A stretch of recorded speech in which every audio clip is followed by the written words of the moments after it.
I warmly welcome the chief guest and the keynote speaker for this ceremony, Senior Professor Ajit Alvis, Dean Faculty of Engineering, Dean Faculty of Graduate Studies, University of Morogoro, and then our guest of honors, Mr. Sanjeeva Kumara, as Chief Executive Officer, Inaugural Private Limited, Mr. Priyanjit Pereira, Chief Operating Officer, Phoenix Industries Private Limited, Mr. Inaugural Kumara, Head of Manufacturing, Inaugural Sri Lanka Private Limited, and Professor Shanta, Head of the Department of Chemical and Process Engineering, and professors at the Chemical and Process Engineering Department, Professor Shanta Singha, Professor PG Diploma, Professor M. Narayana, and also I warmly welcome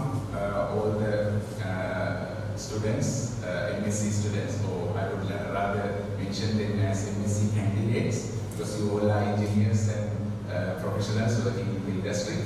I warmly welcome you all 2023 intake for this inaugural ceremony and the commencement of Master of Science and Postgraduate Diploma in Sustainable Process Engineering. So I hope that today we will have some good experience and some sharing of knowledge from some of the expertise available here. So while inviting you to enjoy the rest of the session, thank you very much.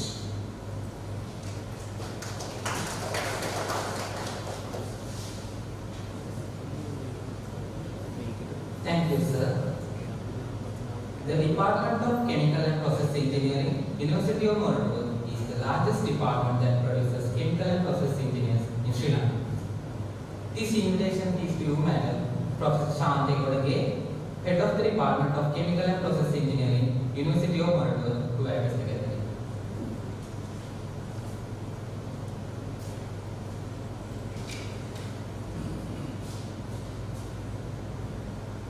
Good morning, everyone.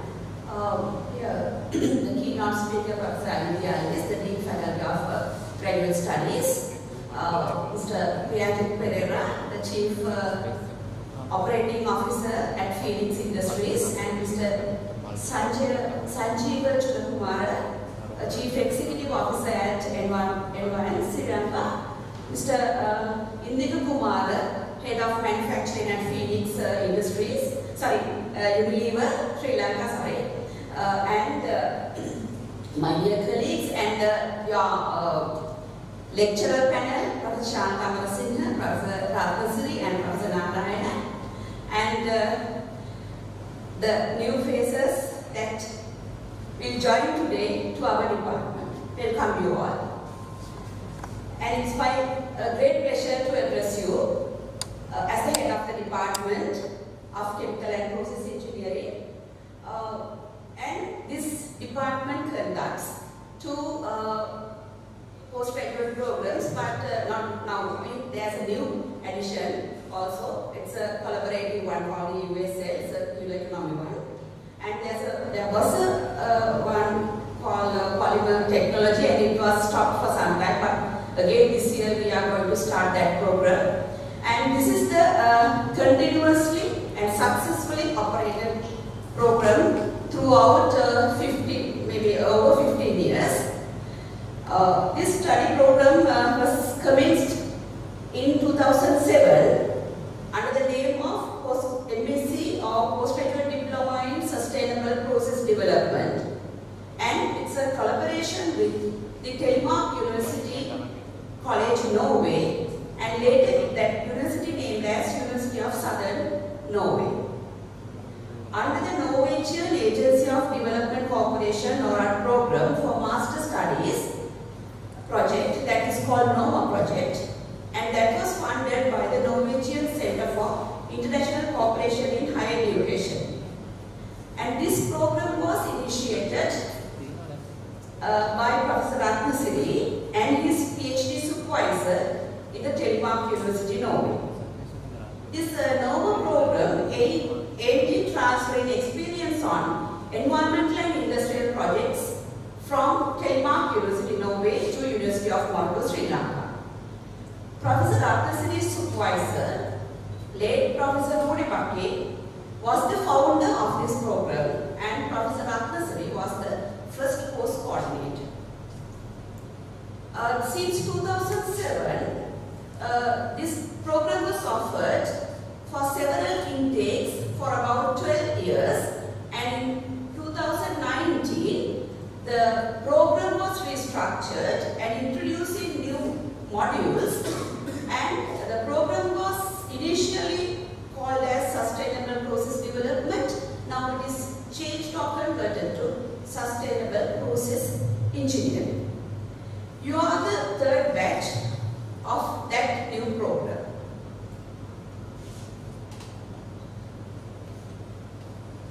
Then this program normally contains many industrial-oriented learning activities for you to enhance your practical knowledge on applications and professional development, and that provides the opportunities for you to join various supplementary sessions like short courses, webinars, seminars, and these are conducted in collaboration with foreign universities and foreign experts, as well as experts and top managers from the renowned companies in Sri Lanka. You will have a chance and opportunities to do energy audits and some field visits, virtually as well as physically, to participate during this program. Actually, I am not going to talk about much of the program because my knowledge is very limited to that area. You have experts in this area, and as I mentioned, the lecture panel is in front of you, and I think Professor Narayana will explain and describe what are the new trends in these courses. Actually, I know that there are circular economy and some life cycle assessment concept tools, those were introduced, but I was not involved in the curriculum change or not in this program. Right? And as I mentioned, there's a well knowledgeable and experienced lecturer panel is with you, and you are lucky to listen to their talks and to learn concepts from them. And I believe that you will enjoy this program, and while staying in our department, and you are joining to our chemical and process engineering family, and I wish you all. Thank you.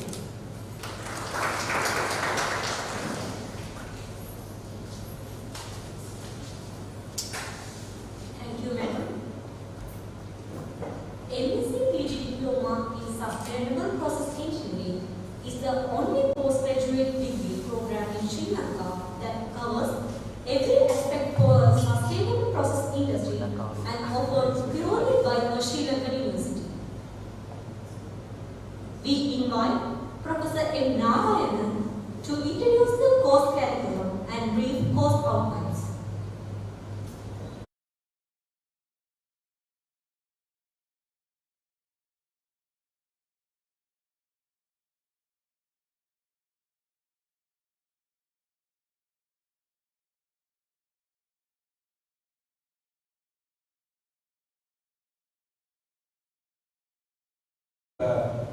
The description regarding the master program. Actually, this MSc and PG Diploma, we are calling it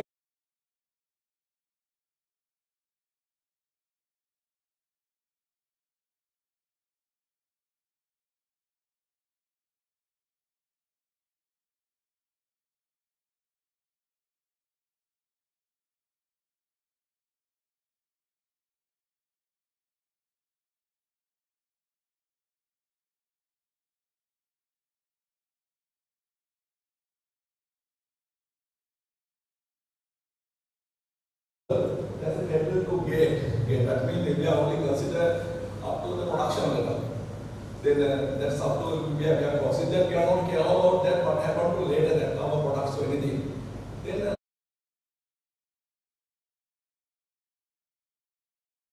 time then we convert to filtered grade. That means then our product need to be that means disposal. That means disposal because of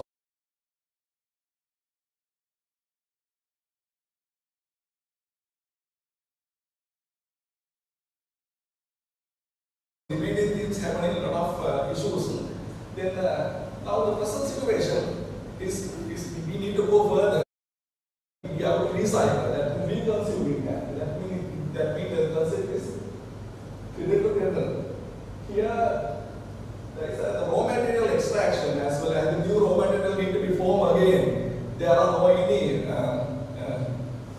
waste removed to the world like that. That concept presently we are following. The reason is that there is a social responsibility.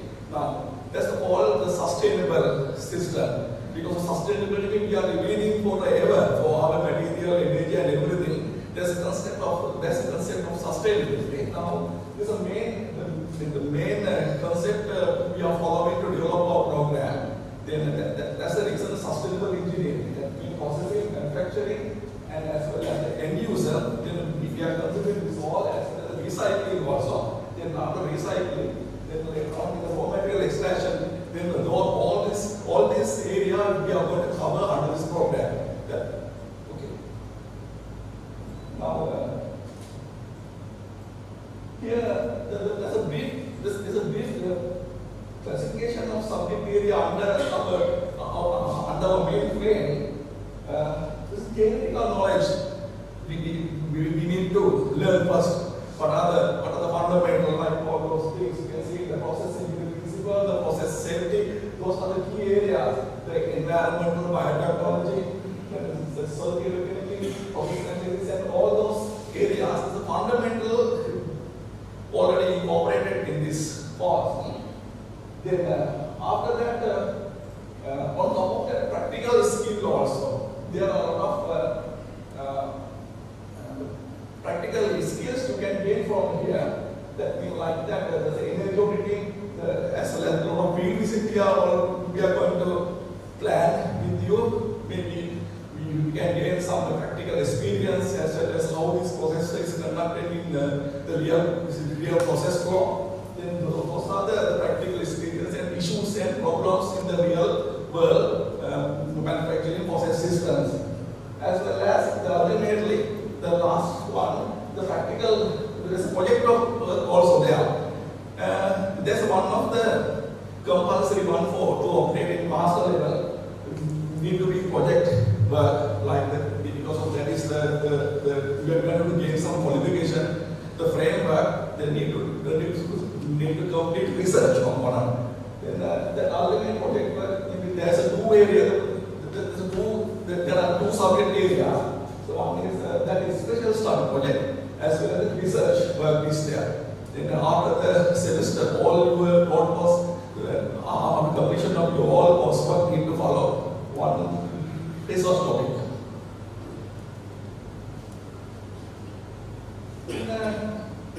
When we go to mapping, when we go to develop this course, those are the mapping areas under flag of the sustainable process engineering. Now I already explained that what is sustainability. Because of that, these things need to be recovered without damaging our environment. We can survive this forever.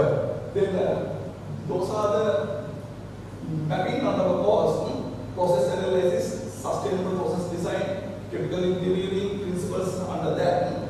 Those are the main areas. You can see that there's an environmental, energy, and sustainability management, research and development, safety, and these all design areas are there. These are all subject areas may cover all these main categories. Then you can see here all this subject area is connected with the sustainable process engineering. Yeah.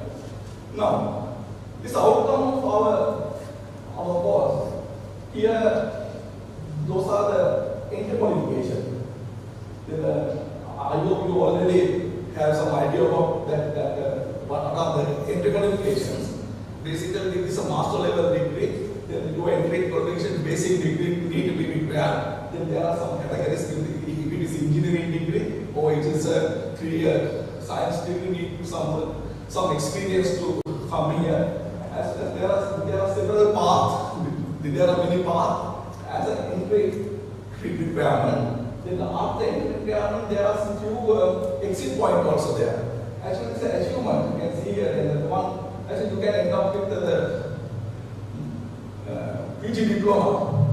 The meaning of the PG Diploma without research work, that will be helpful to your career, maybe all fundamental and all theoretical areas are already covered under that without that research part.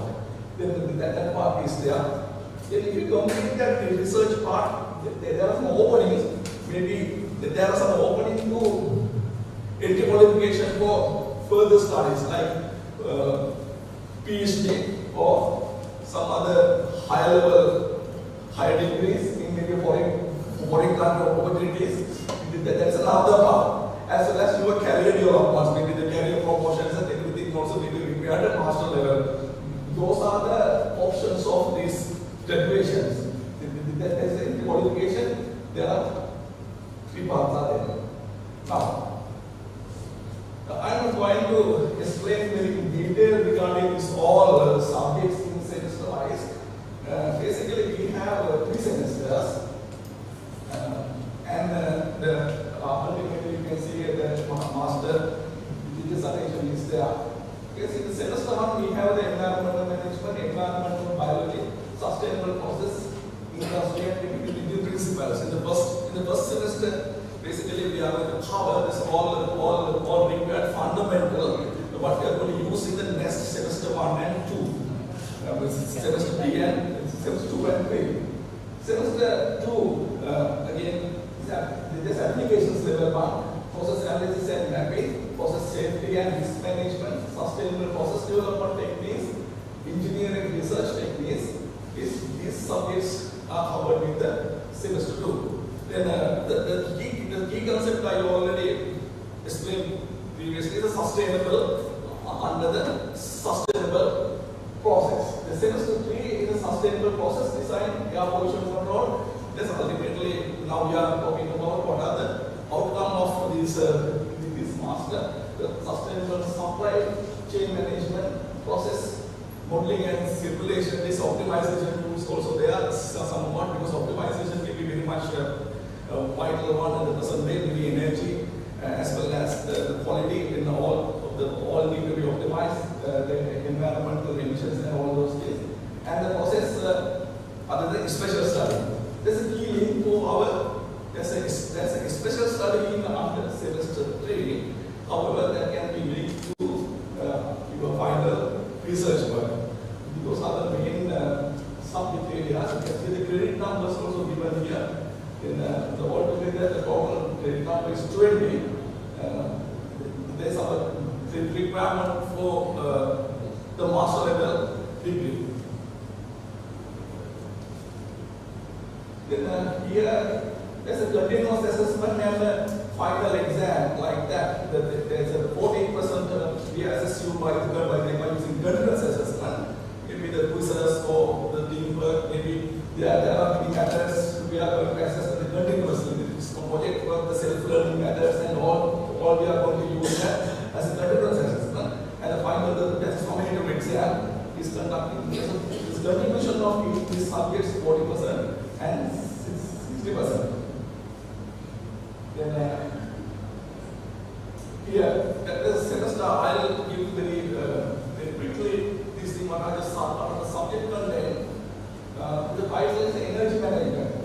Those are the learning outcomes. That learning outcomes mean after completing this subject, you should be able to do these things. That you can see that there's energy efficiency and they're able to analyze energy systems and they're able to the most effective energy saving methods they can understand.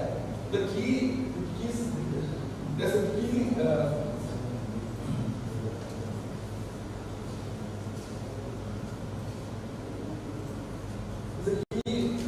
outline is here.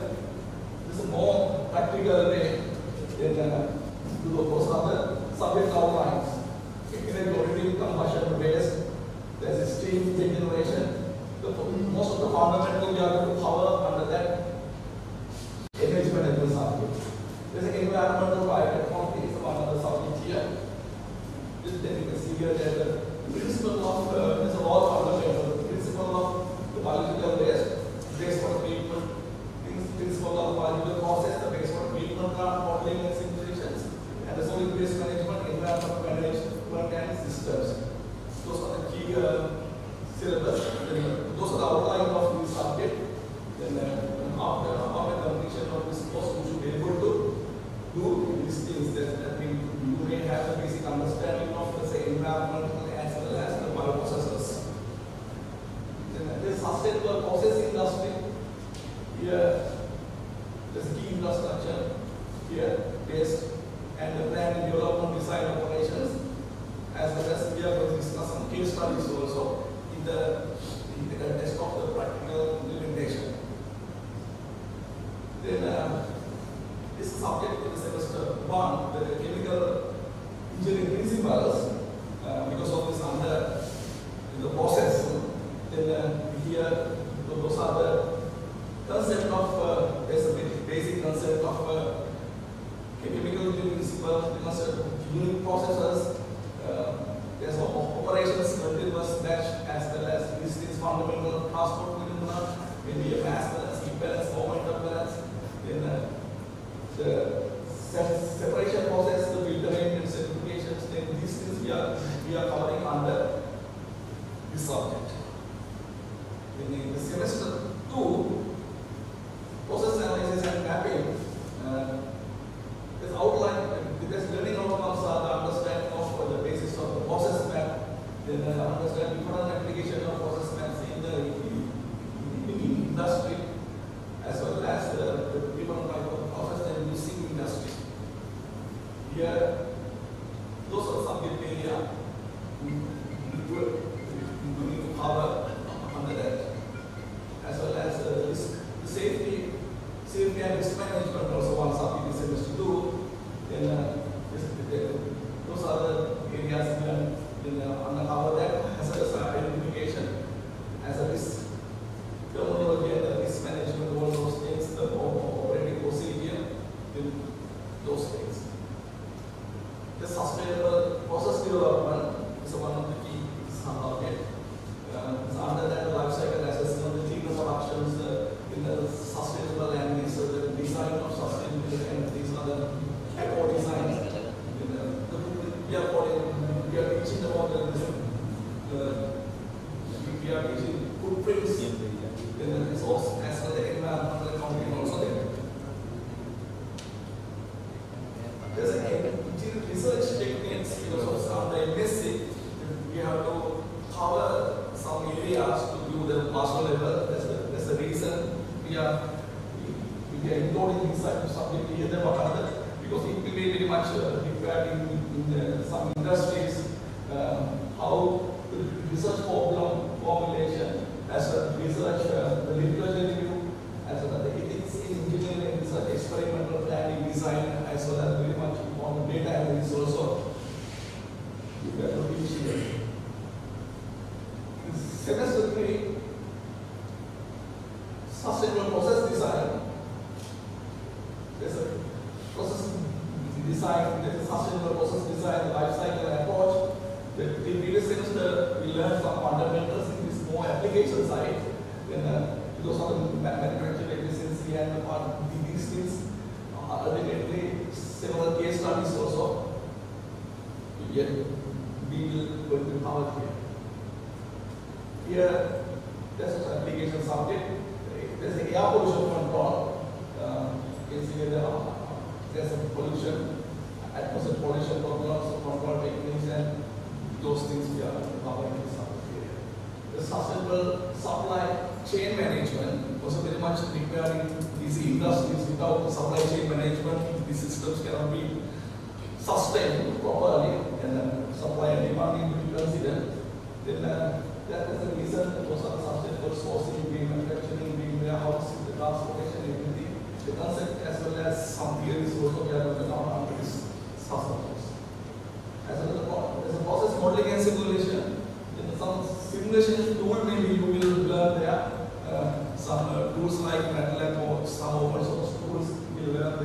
for optimization, as well as a modeling concept, how the process can be simulated for understand how it's operating. Like because of optimization, we will need to understand that how that process is working. That's a special study. This is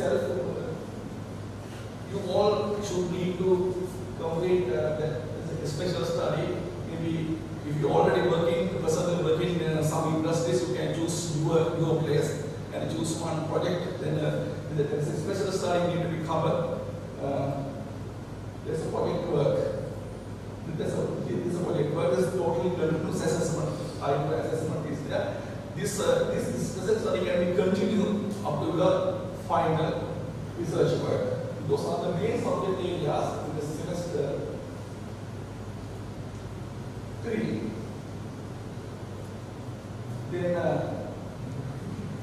research work, you all should conduct your individual research work and we can assign suitable supervisor. You can choose some projects, some research work in the industry as well as your related industry. It's totally dependent on your interest. Okay, I think those are the main concept of our MSc project. Thank you very much.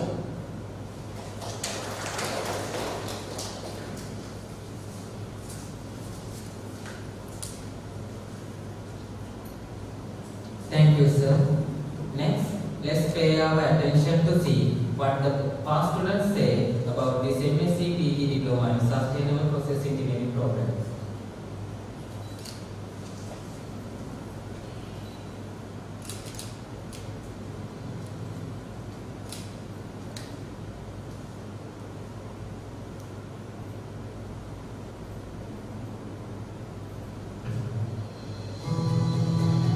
The world is in need of sustainable processes and eco-friendly ways of doing business. Transforming innovations, products with reduced energy and environmental footprints that improve the quality of life.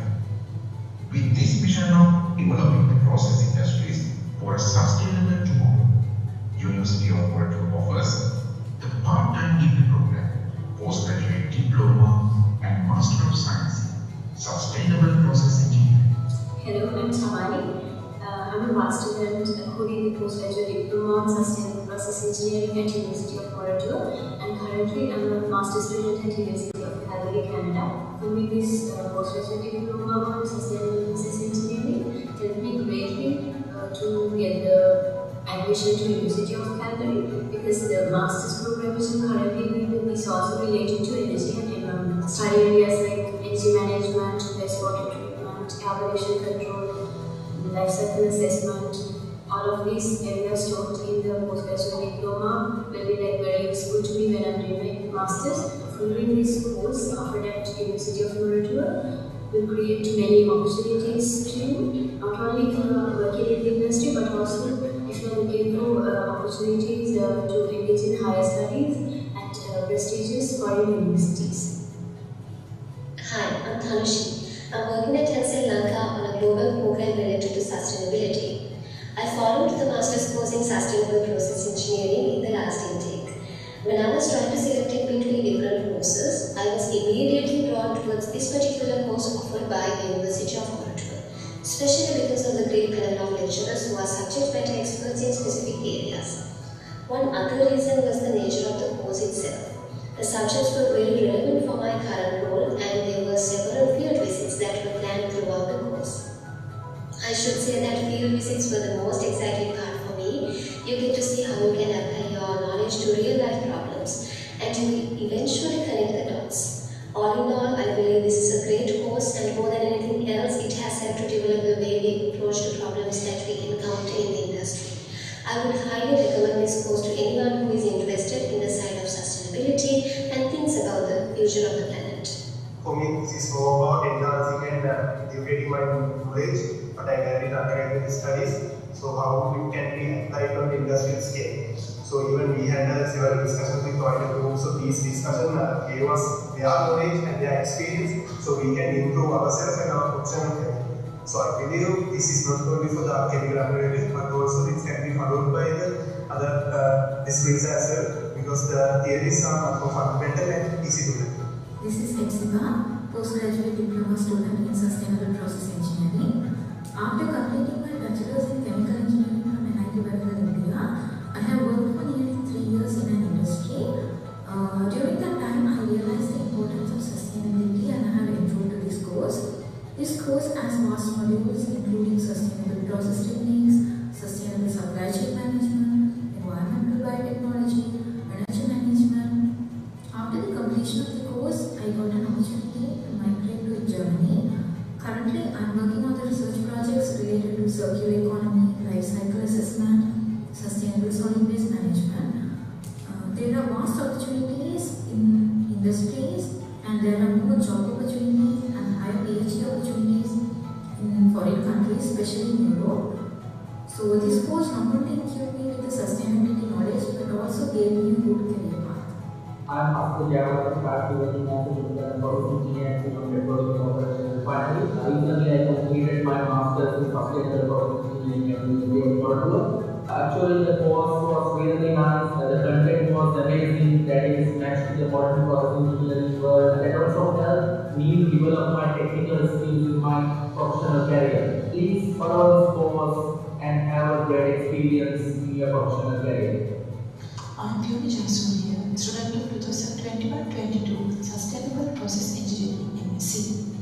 In my career, I'm an environmental specialist for Sri Lanka and Myanmar. And I'm an engineering graduate of Department of Chemical and Process Engineering, University of Malta. Although I'm an engineering graduate, I felt the need of having a postgraduate degree to climb up the career ladder. At that time, there were other courses which had shorter durations too, but I knew the quality of the lecture panel and also the modules of this course were very interesting and very relatable to the sustainable field. So this was the best option for me. If you are passionate for sustainable studies and if you are in the manufacturing industry, I can recommend you that this is the best option you can select. As a person who engaged in the sustainability sector, I would highly recommend this course for the industrial people who are currently working in the sustainability to engage with this program.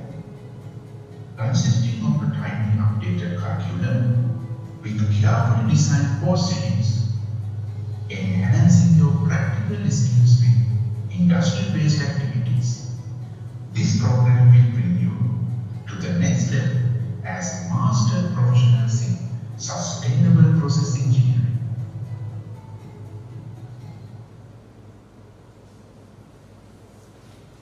Thank you for your attention. We have reached out to the most important event of this inauguration ceremony. That is keynote speech. The keynote speech will be delivered by Senior Professor Ajit P. Alvis, Dean, Faculty of Graduate Studies, University of Montreal. Before that, we invite Dr. M. Ratnayakar to present a short bio about Senior Professor Ajit P. Alvis.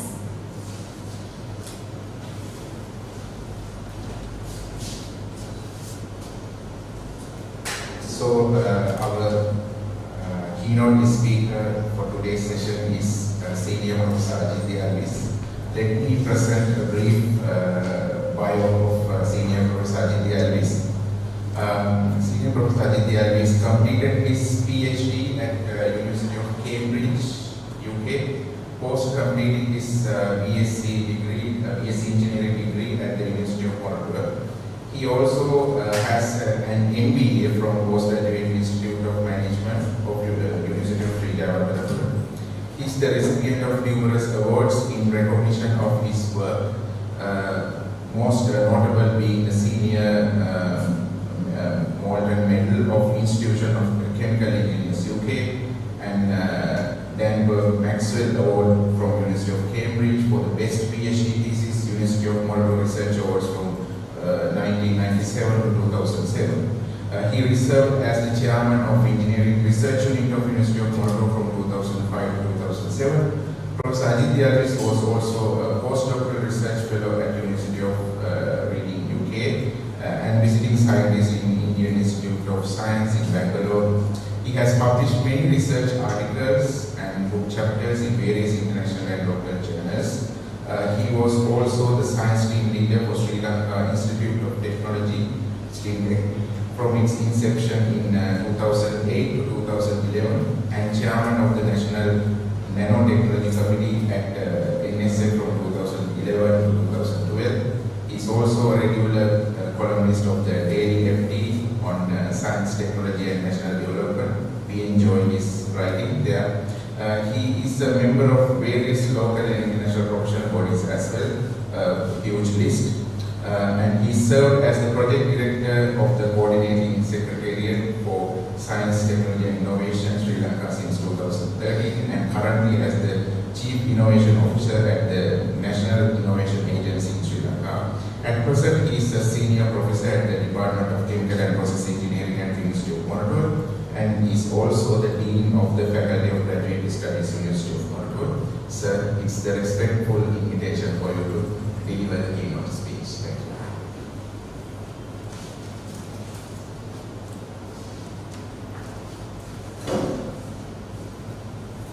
Everyone, good morning. Thank you, really. I'm Sandra Pratnaik for the invitation. Happy to be this our place. So, okay, without just going through, I thought I'll tell a story, right?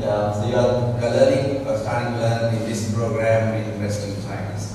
Definitely, so interesting times for all of us. For one thing, Sri Lanka, we have declared economic bankruptcy. So there are enough challenges, but the point is, how do you face the challenges? Well, do you run away to some other place? Or do you be the pilots of change, right? And I suppose when you're engaging in something like this, that's an opportunity. I always remember the case, I always tell this, that in Korea, the change in Korea was done by 40 scientists, just 40 scientists after the Korean War, right?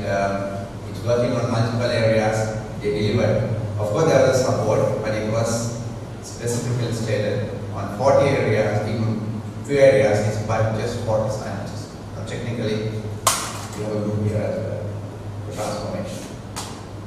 So, what I'm showing is the essence of sustainable process development, the masters, and hopefully you will never stop at the PG. You will go to do the research project, because it's a project that's very, very important, and project is what comes out of the system, and we have a chance of doing a change. The selection of the project and the engaging in that and delivering a result.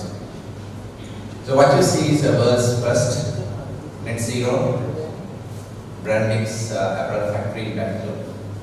World's first, right? And what do you mean by net zero? So we're talking about sustainability. These are the terms that are coming in. I mean, it's not just words you have to do. And net zero is the most scientifically you have to give it, in the sense that this place is not actually as a result of the entire operations. There is a greenhouse gas emission is zero, right? You will be accommodating that whatever you produce, and there is an absorption. It's not carbon neutral in the sense that you can go on emitting the way you want, but you can support a forest somewhere or buy something from somewhere and kind of like balance it. So that's the little old version, which is carbon neutral. So you go to net zero, and there's of course the opportunity for going net negative as well. Like Bhutan says, Bhutan President Prime Minister says, my country is negative.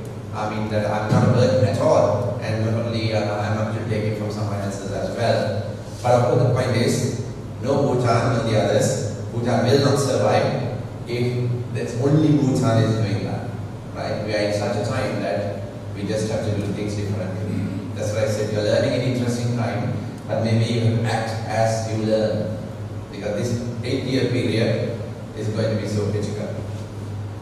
So this is a net zero facility, Sri Lanka. It's world's first, and then go to something, another world's first, but then we did it as well from here. right? I was involved with the team together, but interesting, this is a maize thoroughly facility. Another, but this was carbon neutral, going with the leads, this is going with the leads product, carbon neutral, this point was going with the product that apparels they were doing, but this went the leads first platinum, world's first platinum apparel factory in the world, and from the ground zero, basically from scratch, the entire plant. So it's a full University of College exercise. And so we get a chance if I do the case study in semester 3. So these are things that you are talking now about this transformation. Why do you want such facilities, right? Remember that when the human being changed from to the Neolithic age, the two things that were important for our progress was one is agriculture, the second was mining. You need both those things, right? But that's our transformation from the caveman to a much more civilized situation of a developed status. So we were transferring from that, and two things, agriculture and mining. But both these operations had to have processes coming out. Food has to be produced and then processed and then distributed, and all that has to be made available. Mining, just mining won't do, they have to be transformed into utility materials that are of value to us. So again, but we still see these two as fundamental to our living, right? Our quality of life per se comes from these two. So the situation is, now having out these things in the traditional way has also now given us problems, right? Now that's where we have to understand. So we see this, come to this is the World Environmental Day, June 5th.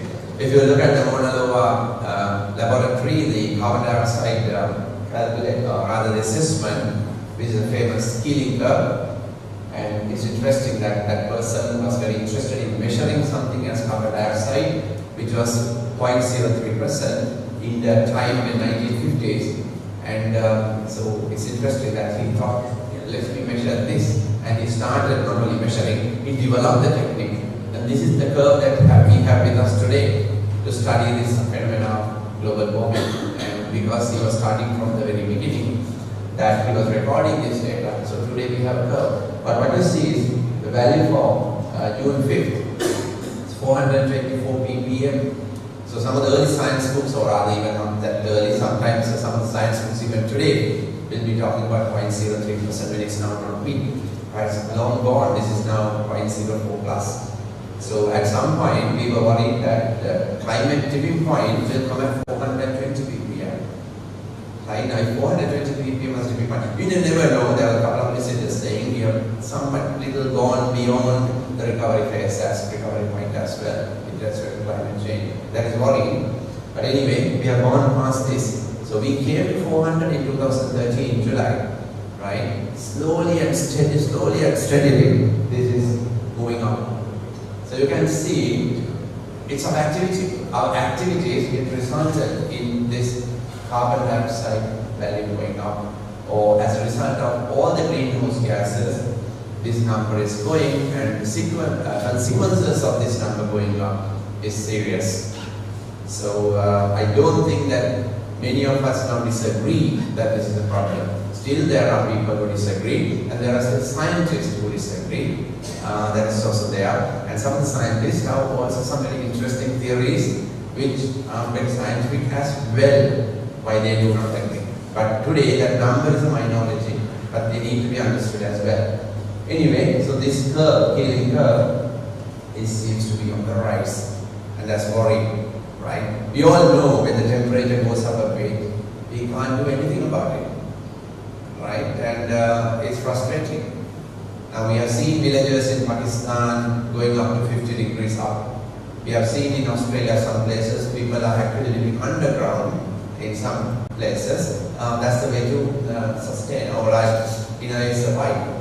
Right, so it's very interesting, very developed, not so much, but yet developing. Temperatures are going up. We are going for a serious crisis. That's a big issue, right? So that's what I said. It's not about just one country doing something or planting trees and having the forest cover 70%, but there's a lot of changes that we ourselves are doing.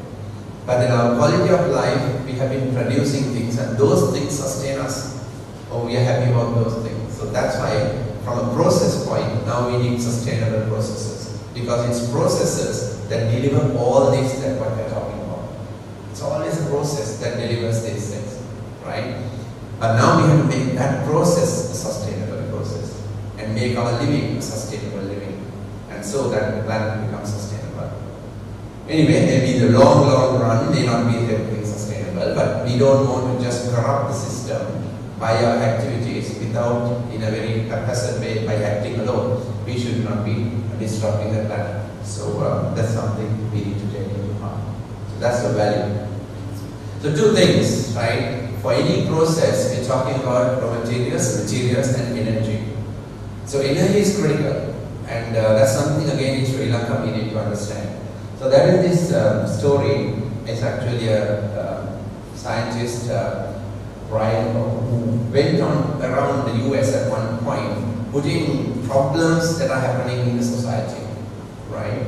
And he put these problems, which are energy, water, food, environment, poverty, terrorism, disease, education, democracy, population, all the stuff, right? Can population be a problem? Is democracy a problem? In a way, democracy may or democracy may be failed to carry out democracy.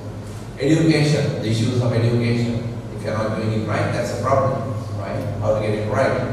So one of the things after putting, what the basic thing he identified is everybody lists these problems, and one thing that came out was if a country has sufficient amount of energy at its disposal, most of these things, or almost all those things, will not be a problem. Because you have this energy to do things. And in a sense, if you look at Sri Lanka, that is something we need to understand. We as Sri Lankans may be having per capita about 75 units, right? But if you take Norway, maybe 25,000 units that a person has access to. Now there's a huge gap, right? So you can look at the energy stats, hopefully that's what I've just new two figures in a way to say that Sri Lanka, we are energy poverty. We just do not have enough energy. For one thing, if we have a more manufacturing industry policy, now we are seriously looking at getting some industries in, right? The point for Sri Lanka is there's no way out unless we have processors in, unless we have manufacturing green. So there is discussion how to get, having delayed so much, hopefully something will happen. But when you look at it, we don't have that energy, right? And even in the agriculture man to industry man, when you see the human being evolution and the per capita energy that people have associated with different ages like agriculture age and industry age and so on, if you look at, we are still in the agriculture age. Our Sri Lankan energy content, right? We are not in the industry age. So that's a big challenge. So that's a problem. We say regional energy prices, if you take our energy prices to the industry, is quite high, right? And so lack of energy really affects us, and probably last year we saw this in a way: no gas, no electricity, no fuel. What are we going to do? Right? Energy is central. Now the point is to transfer that energy now to a more sustainable process, because we have been depending on that energy in unsustainable or rather non-renewable resources. But forgetting renewable or non-renewable, the society transformed itself with energy from these sources. And those who had plenty of access to those energy, they developed their systems, right? And industries were present. Now the challenge is we have to transform this industry to one thing, which is renewable systems, then to sustainable processes. These things are not to be done. For us, not having industries, we may be able to do something from scratch in the better way, or rather the more timely, future fit manner from today itself. Now, so that's an interesting challenge we can do, right? So it's just a point that focus on energy. We need energy.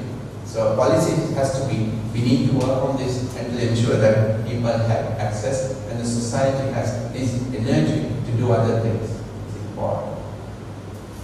So by way of this energy, yes, this is the example. Now, today you see here in US has broken records. City New York has broken records in the worst air pollution recorded.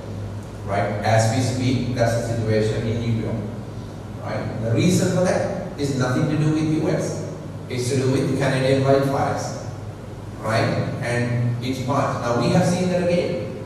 When Delhi has the season for the agricultural refuse and starting replanting the next time, pollution is in Sri Lanka as well. Of course, the Delhi pollution is much higher, but some of that we get into the Sri Lanka as well.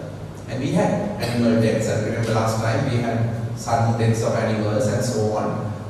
It's the certain atmospheric conditions, air circulation, and Bay of Bengal has to do something with the low pressure to trigger that to get pollution to Sri Lanka, but now it's coming because as a result of climate change, Bay of Bengal is also not a very, it's a little bit more dynamic than usual. So that's something. So understand that we are facing this, and mind you, as a result of this, certain number of people are going to meet an untimely death. Because as per the WHO, the number one killer is air pollution in non-communicable diseases, right? NCD is air pollution. And the number one environmental problem is climate change.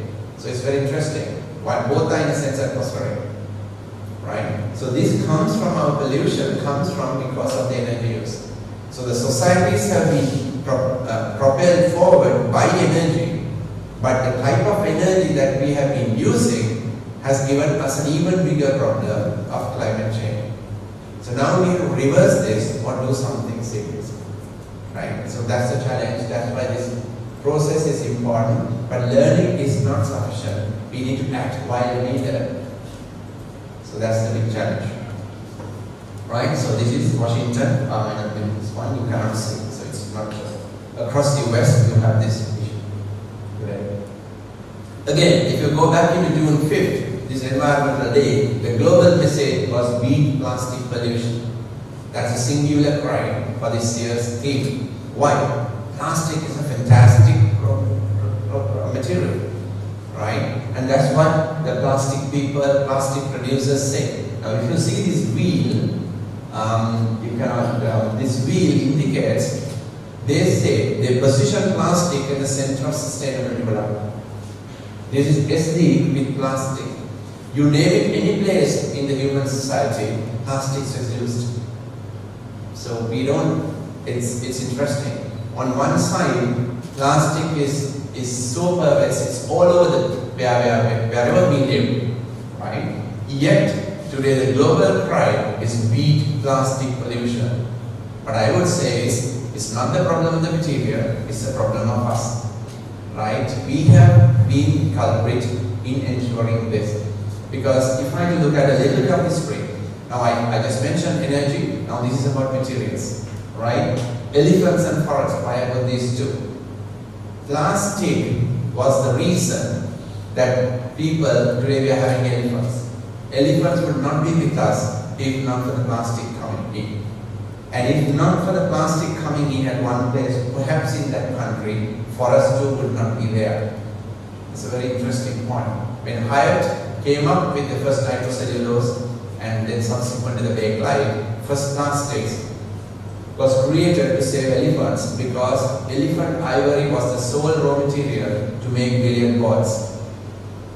And as the billiard ball game, billiards become popular across the US, they decided the number of African elephants or Asian elephants that need to be killed is going to be too much. And one tusk was giving about 4 balls, right? And no way billiards is going to be sustained if ivory was to be the raw material, because that is coming from elephant. So there was this national challenge. There's currently a plastic challenge in Sri Lanka, right? A national challenge to come up with an alternative material. And the alternative material was a complete invention of plastic, the very first plastic, synthetic plastics that came on. So it was to save elephants, and it did, right? Today we'll find bakelite and stuff being used since before, but it started with that. And why forest? When the supermarkets came, in 60s when the mass production came, and people started consuming all that, and this one engineer, Stolin, identified the supermarkets were using paper bags, and the paper was coming from forest. And he identified a single-use paper bag, nobody was really reusing them. And if this rate of consumption is going up, paper bags are being used, forest is going to be not there. Sustainable consumption, that's what we will be doing with life cycle analysis, all that you need to understand, right? Quantification, the material balances, how much of forest is necessary to do this much of production of paper. At the end of the day, they come from forest, right, trees. Today we have a term called sustainable forestry. So you take a photocopy bundle, you will see now some of them are coming from forest stewardship, right? Sustainable forestry. So Sri Lanka yet we do not have, we just protect, we do not have the sustainable forestry. As for paper industry, we don't have the paper industry. So, this engineer came up with the first plastic bag, it is the patent there. The key thing was the handle in that, which is now a shopping bag and so on, was to save forest. So this wonderful material was developed and propagated to save two things, two very important things. Today we may have forgotten this. So today we have this, okay, beat plastic pollution. But the point is, yes, we have to beat plastic pollution. No question about it, because the situation is serious as well, right? Because these things were mass produced in starting like 1950, almost nothing, no million metric tons, right? Today we are talking about 400 to 450 million metric tons of plastics produced, and half of that is going to be single-use plastic. And single-use means you use and dispose. You don't do recycling. Today the global rate is about 9%, and Sri Lanka is much less. We are around 3%, even probably less, right? And what happens is, because plastic is there in the environment for 500 to 600 years, what was produced in 1950s, if unless somebody burns it, and I don't recommend burning that, right? It's bad, but it's there in the environment somewhere. And what we say is, it's there most of the time in the ocean. And today, if you do a calculation, if you look at the birth and the death and the consumption of fish and so on, the life cycle of fish, and also looking at the plastic, is just getting deposited there. We're talking about 8 million metric tons of plastic coming into the oceans every year, right? So that 2045, you will see more plastics than fish in the ocean. Now that is a calculated equation. Now just imagine that, right? You go fishing, you get your plastic bag. You don't get fishing. And now we have an even bigger problem that's not so worrying me, right? Now this is, we did this work in Sri Lanka, we did this research. And this is a serious case to me, I would say. And as a result, I will put in a toy standards committee as well. I can set aside. So when you just recycle, now we said, okay, recycling is for 9%, global average, Sri Lanka 3%. But even if you recycle, if you do it wrong, you have a bigger problem. What's that? Now these are toys that you see in Colombo, you can see in the Candy Colombo Road and all that. And okay, how does the plastics come raw material for these toys? And you know the child will pick the toy and put the first thing in the mouth, right? And so things like that, if it comes from electronic plastics, or in the plastics associated with electronic, there are fire retardant additives associated with those wires. So all of these wires will have fire retardants, PVD. They are not chemically connected, they are physically connected, right? Physically, and they get recycled into the toy. And you know, what we found was, when you do like a study, that has a huge amount of bromine, which is an indicative of the fire retardant, because PVD is a fire retardant. And these toys have this, and a child will get in the mouth. And it's serious. These are internationally banned chemicals now in Stockholm Convention. So recycling is not necessarily the answer. You need to do the right way of doing that. And we are, for most of the time, even doing that in the wrong way because of some cheap plastics coming, cheap products and so on. And what is much more serious is that a study in US showed that babies, basically all the study cohort had 100% PBDE, PCB and those stuff in the blood of the child. 100% of those children, right? And the serious point is we are not talking about serious disease at this stage, we are talking about the lowering of IQ as the child grows. So each and every concentration goes up in the blood, there's a reduction in the IQ. And usually you have a society that has a normal curve, right, the bell curve, and you will have certain challenge, but you will also have certain extremely good, and we fall in this merit most of the time in the middle, right? But the point is, it shifts to the more challenge side.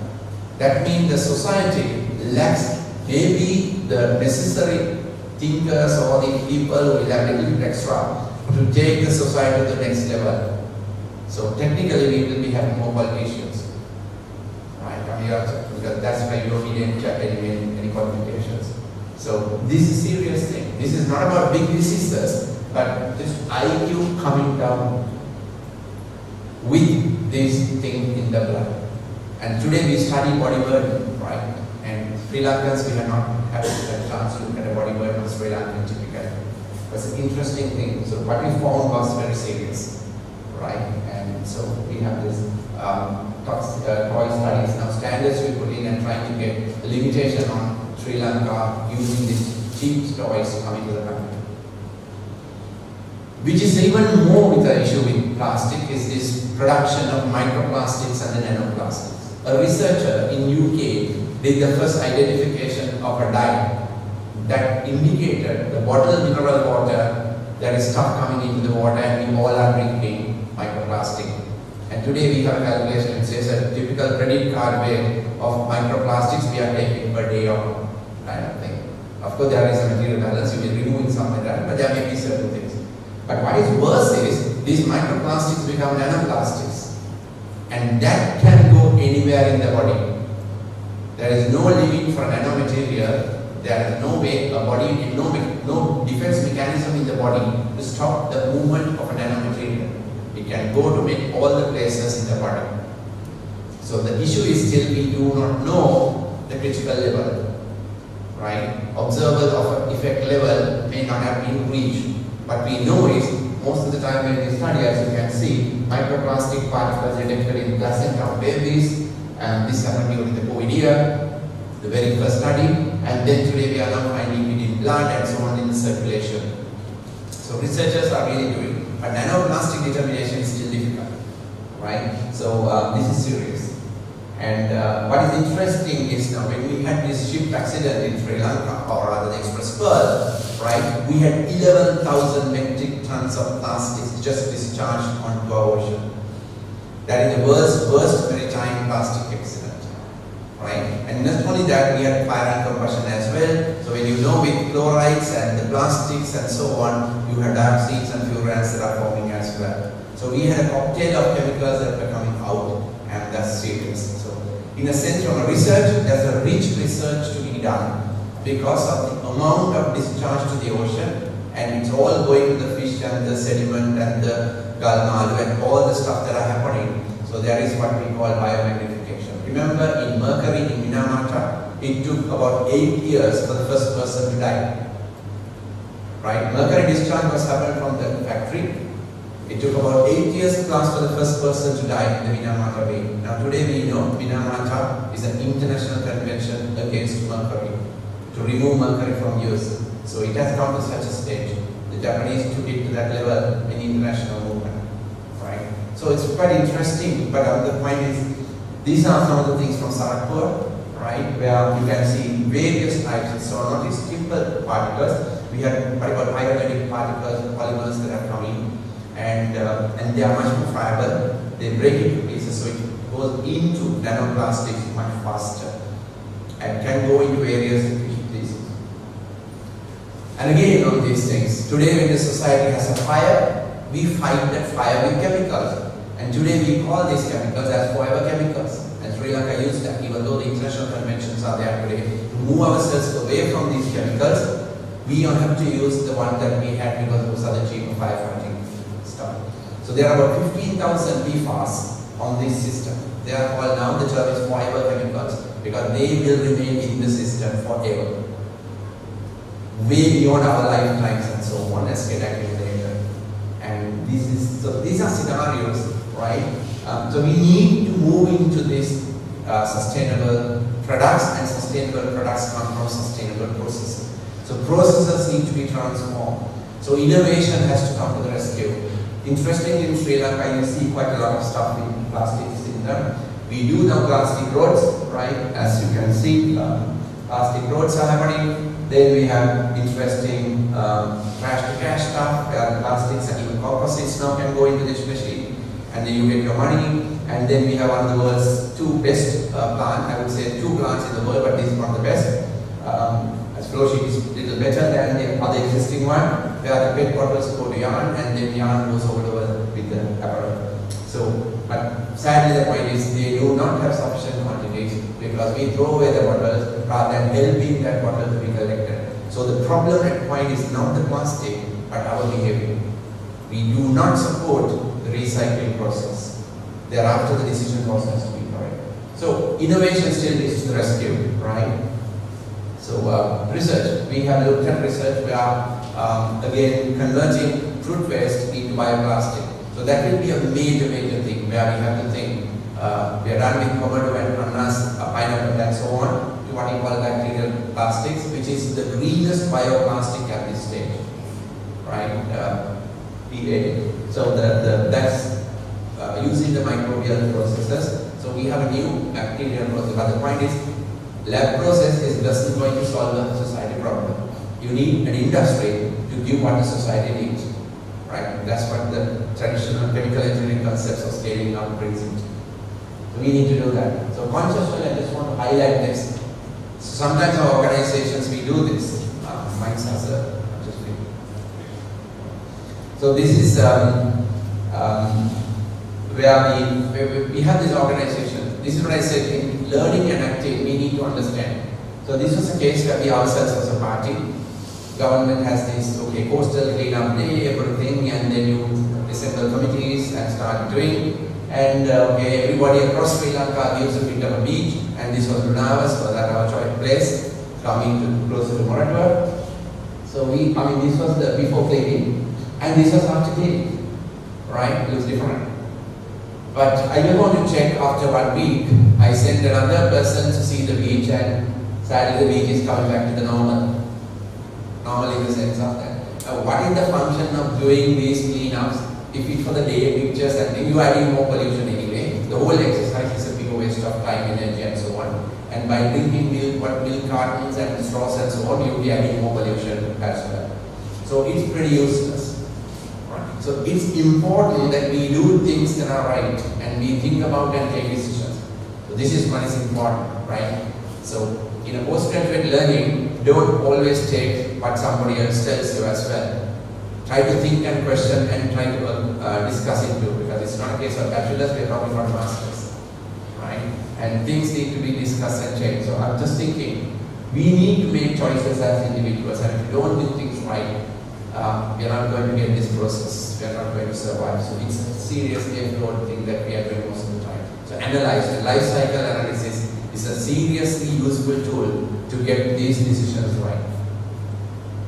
So we work on this impact. Everybody has to do that. Now that is sustainable personal development, a very famous equation. The impact is related to population, affluence and technology, right? So population keep increasing, maybe sustainable at some point, but you're not going to say, look, stop population.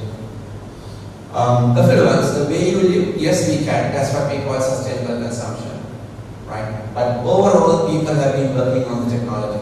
So overall, what I've been trying to say is how to change the processes to make less and less or even positive impact. That is the challenge we have. That is the value of the learning. That is the value of the research. That if we can slowly look at each and every process and change them to be sustainable, which help us to go into a living process of sustainable living. So we have new technologies that are coming in, like the case of use of locus effect in nanotechnology, right? What do we do? You have garments that need not be washed. So this astronaut was tested in the Japanese apparel for 3 months, was in the shape trip, wearing the same underwear. Bit challenging in the mindset, but the point is, there's no need to wash concept. Just imagine a situation of garments not needing to wash. You don't need washing machine, you don't need water, you don't need the detergent, you don't need the power. Of course, the biotechnology changed the earlier washing machine of hot water into enzymic fuse and saved energy. But today you are going another step further. You don't need to wash your garments. Major change. Of course, we have to have mindset change as well, because if somebody tells you, look, I'm wearing the same thing that I've been wearing for the last 3 months, it's a very difficult thing to digest. So technology may be perfect, but mindset may say, look, I mean, like, you find another scene to live, find an alternative place. Right? So these things need to be done. But these are happening. So for one thing in processes, remember, we can go back to nature. And when we look at sustainable processes, please think of nature as well. Learning from how the nature has evolved over millions of years, finding problems, solutions to problems, and so on. So an example, so many examples today. The subject is called biomimicry, and very important in processes, because covered with biotechnology, you can do so much in this. So for example, this. So when the Japanese engineers had a problem with the high-speed rail, the physics was giving them sonic booms, and people who were in when the high-speed train enters the tunnel, right, there was this big issue. And the neighbors and nobody was really liking that. But then they saw, okay, how this bird was doing the fishing. In a sense, high-speed entry into the water to catch the fish below, right? And there was no breakage, no waves were coming. And it was the way that was designed. The nature has designed the beak in such a way that knew that how the energy is dissipated, but and this was emulated in the new train design. So there are enough examples, right? When you take the heart pacemaker, the design, new designs came from observing the whale, basically the blue whale, right? The blue whale's ability to pump a lot of blood with that force, and the concepts were taken to simplify the heart pacemaker. Earlier the pacemaker, the very first one, was just outside and was connected, right? So these are things, learning from nature and put that into a process development. So huge subject area, but very interesting.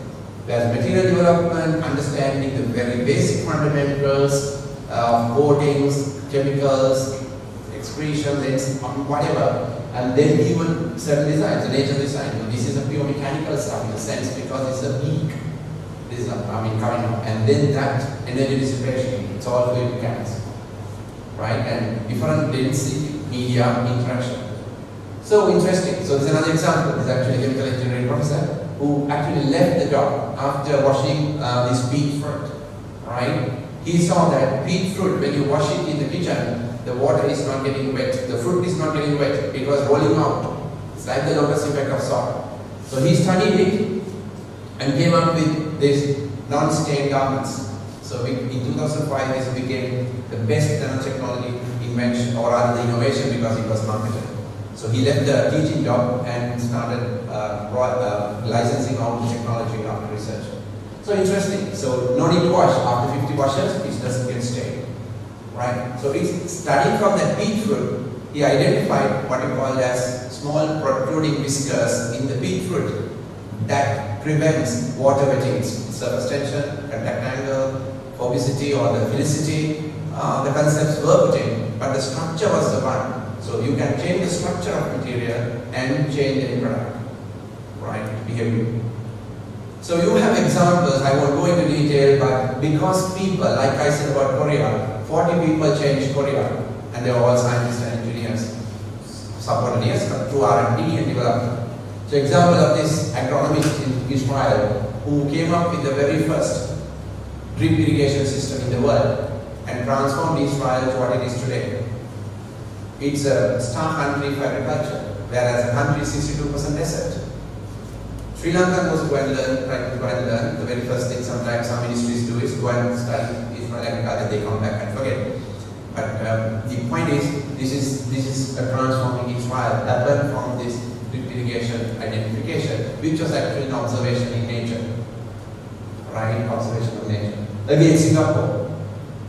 They are specialists in membrane. They had to buy water from Malaysia. You know, you can't run a country by buying water from another country. Right? It's constitutionally guaranteed to get water.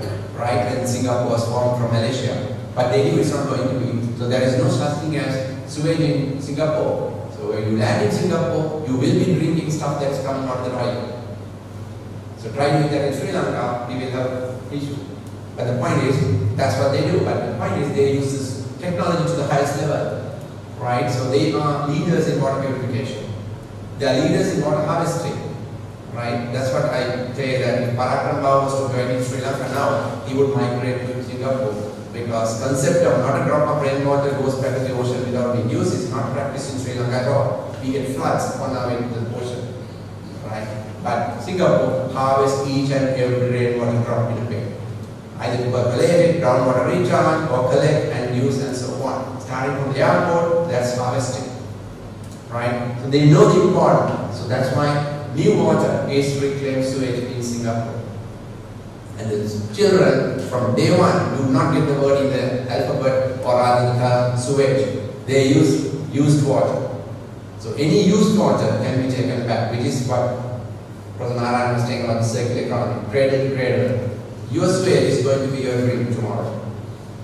Maybe not your sewage is going to be someone else's drink tomorrow. Right? So that's it. Again, for one thing, Korea. Transform India, because some English said, sewer water in London is better than the milk in Bombay. He was not happy about hearing that about the milk in India.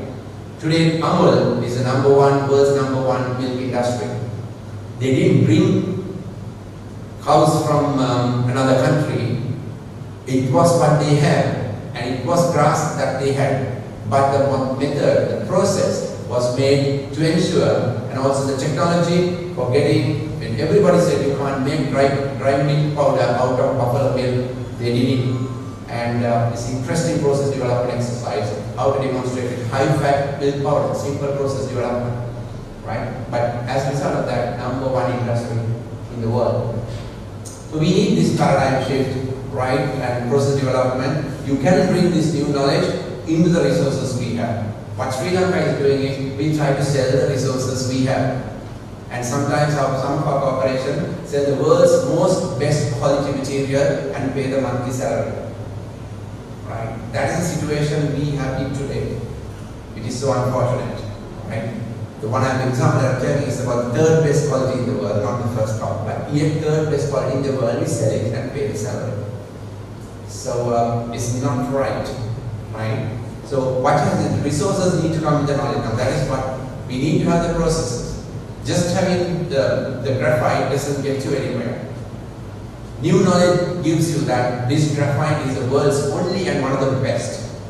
Right? And graphite is a wonder material in 21st century.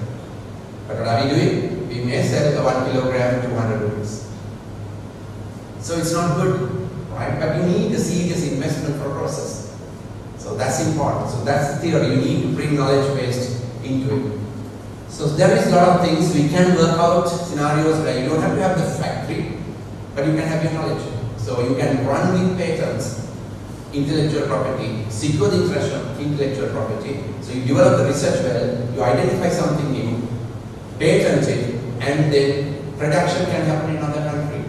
Because Sri Lanka may not sometimes have space to do it. But if you capture the idea, that's important. So that's about design in Sri Lanka. You don't have to fabricate in Sri Lanka, right? You look at an Apple iPhone, you will see design in California, produced in China. Who gets more money? California, not China. They will get for million sets sold. They will get some money, fine, yes. But the designer gets the more money, percentage of each sale. The royalty is much more. So you have different business models to drive, but for that yet we need to generate that knowledge. That's why research is so important, right? So we have enough opportunities with this. So even waste, so this is okay. Demonstrating $12 billion available from Sri Lanka using gem mining waste and mineral sand waste and appetite waste, washings, right? So these are things that are waiting for processes to come. We really do not have the process. We collect this, these are rare earths. So if you take a smartphone today, a smartphone has about 40 items from the periodic table in one smartphone. 40 items, right? Now most of them rare earths are limited in supply. And these three places do have rare earths. But we fill the pit again with the rare earths, right? Because there is no process. So we take the gem out, fill the pit with more valuable material. Sometimes even much more than the gem. So it's interesting to think, what are we missing? Right? So it's about design, knowledge and innovation. Right? Again, Sri Lanka is one of the best clay deposits in the world. Nano clay deposit. We just don't use it. Right? And so there's so much of opportunity. So, but for that you need to bring this knowledge. So that's why these courses are important. But the point is, when you do these courses at the master's level, just don't use it just a note. Think what one can do with it. That's why I said learning cannot be done when you're learning. You need to act as well. There's so much of opportunity. Right? So it should be done that way.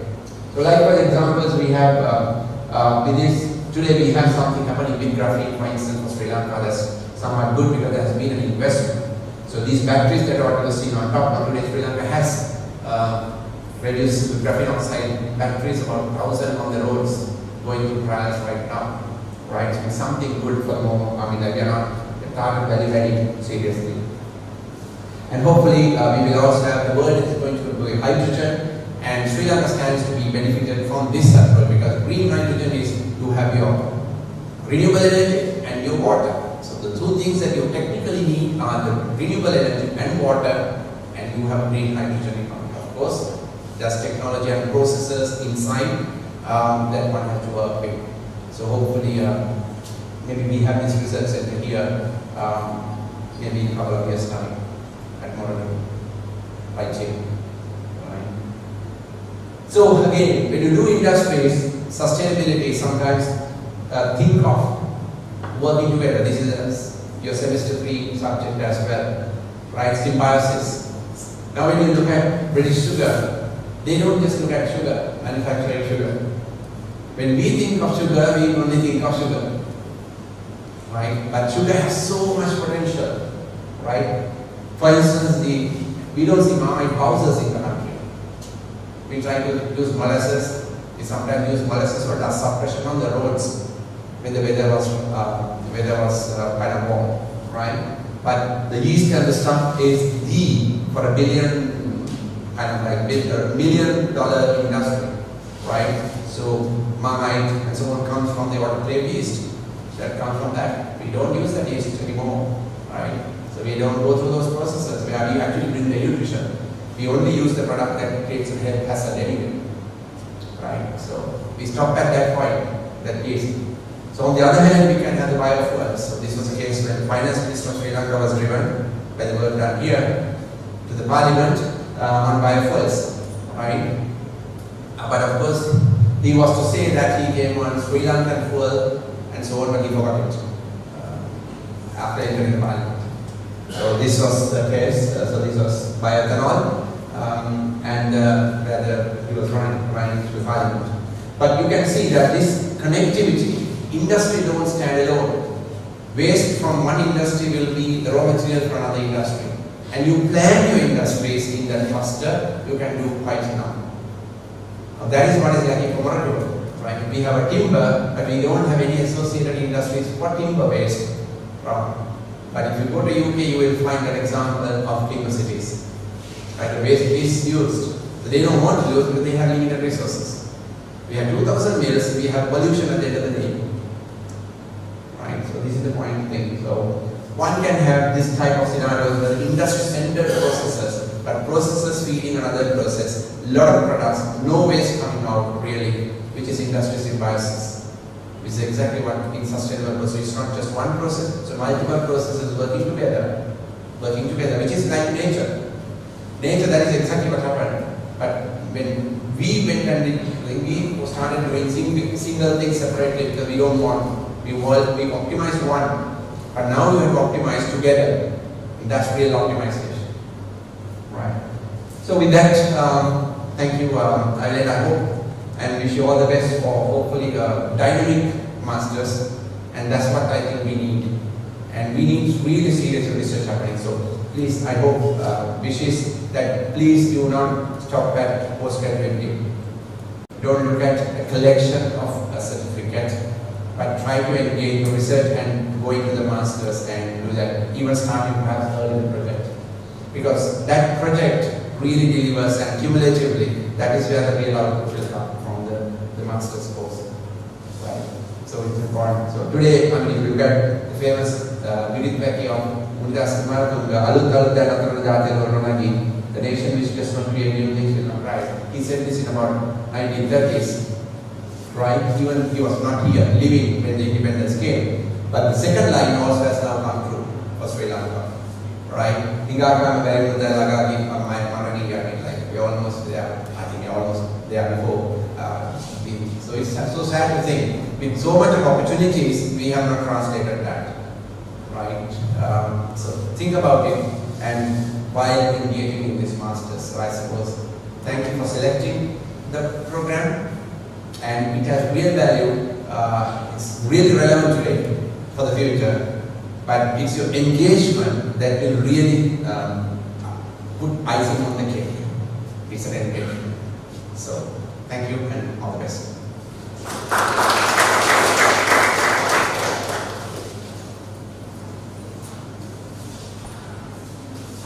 Thank you, sir, for your enlightening words. We have reached the end of the first half of this inaugural ceremony. We invite all of you to enjoy the refreshment provided at the outside pavilion. Thank you.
test on.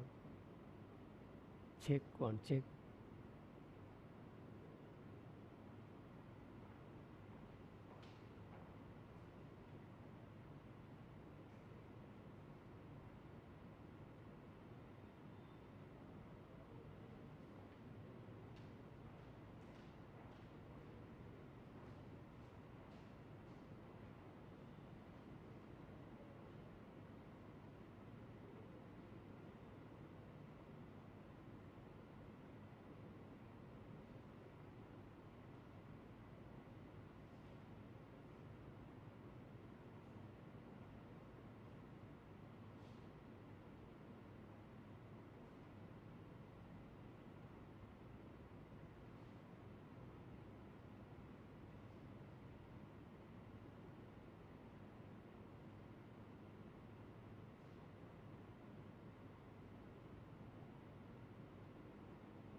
The second half of this inaugural ceremony begins with a panel discussion on the theme of sustainable process industries and circular economy. We invite Senior Professor Ajit T. Alvis, Dean, Faculty of Graduate Studies, University of Moratuwa. Mr. Sanjeeva Cholakumara, Chief Executive Officer at Enviro Lanka Private Limited. Mr. Priyanjit Pereira, Chief Operating Officer at Phoenix Industries Ltd.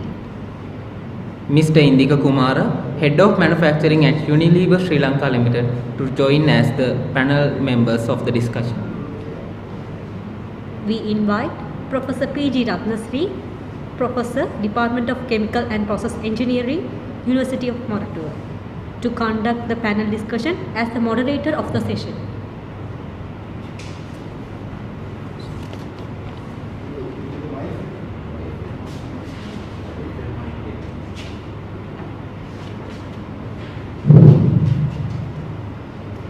I invite all our members to be seated.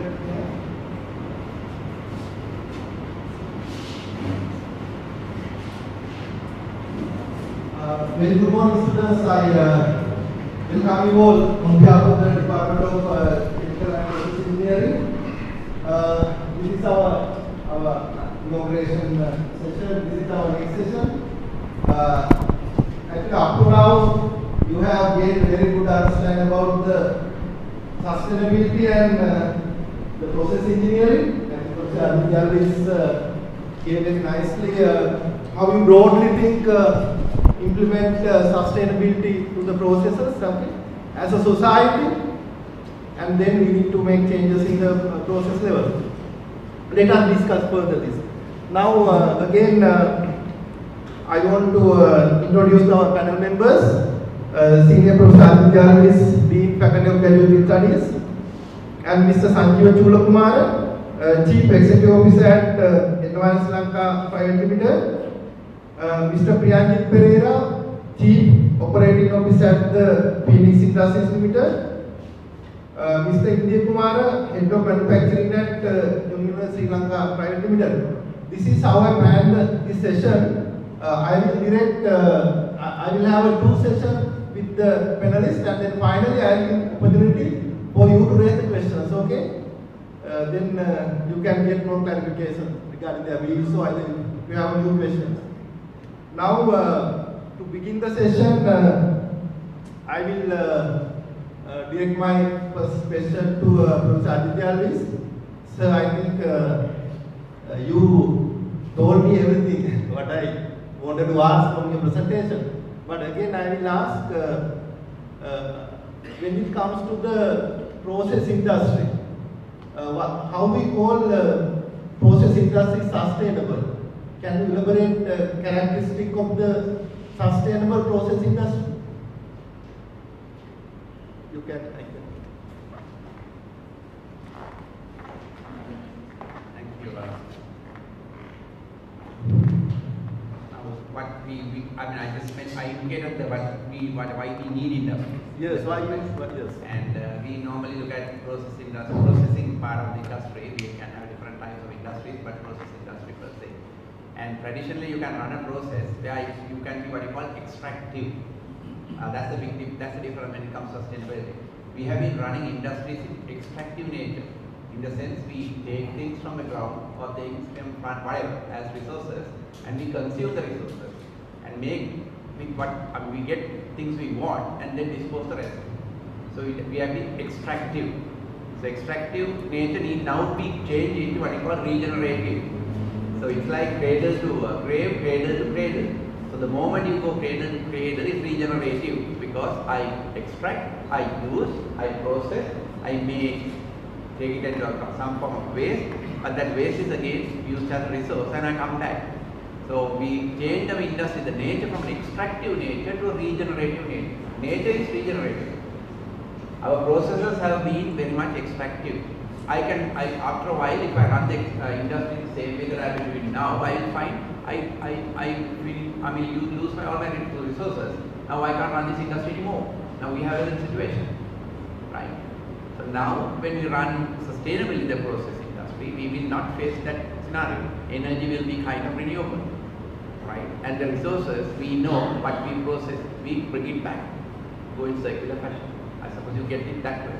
Principal difference is extractive to regenerative. But there are two big words, you need to get a little bit of philosophy behind. Thank you, sir. If I add further, actually, we have to make changes to minimize the energy consumption in the process and less amount of water utilization when the process becomes sustainable. We may.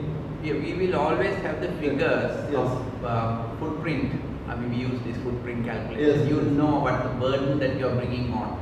So you can always work towards understanding footprint, resource footprint, energy footprint, all in formats, and then try to work towards the minimization of that as well. But when it happens that you are doing a regenerative, in the sense it's renewable and so on, you identify, look, the beauty of it is you may need more stuff, but it's still more renewable because it's renewable. Because there's a difference between a renewable energy and other energies, you know, the energy densities are different. So you need to plan it out that way as well. I suppose quantification is always necessary. You know exactly what you are taking. So you know exactly what justice you are doing to the resources that you take. You have an answer to that question always. Probably you will be learning that quantification techniques via our master's program. Right? Thank you, sir. I will come to later. And now I goes to Mr. Sanjeev Churukumar. Actually, it is my area. I know that you have been involving in this waste business for several years. Today, I want to ask you, especially students, when we get our master's program, it is a kind of circular economy and the sustainability. Actually, waste management is related with circular economy and the environmental sustainability. Now, when it comes to Sri Lankan industries, we have big problem of hazardous waste management. I know that some of the industries, they have dead end. They have no solution for their hazardous waste. In that context, actually now locally, we have been able to find some strategies to solve this problem. For example, to tell you one thing about the hospital waste management in the Colombo area, private hospitals and government hospitals, we have one plant located in Kelowara package. They are doing incineration. Like that. No, that's the one. Hospital waste is the one type of waste, but we have sludges and all other electronic waste and different type of waste generated by the industries. Now, I know that to handle the hazardous waste, we are doing the co-processing and sometimes we do the resource recovery as well. Now tell me, Mr. Sanjeev, holistic approach.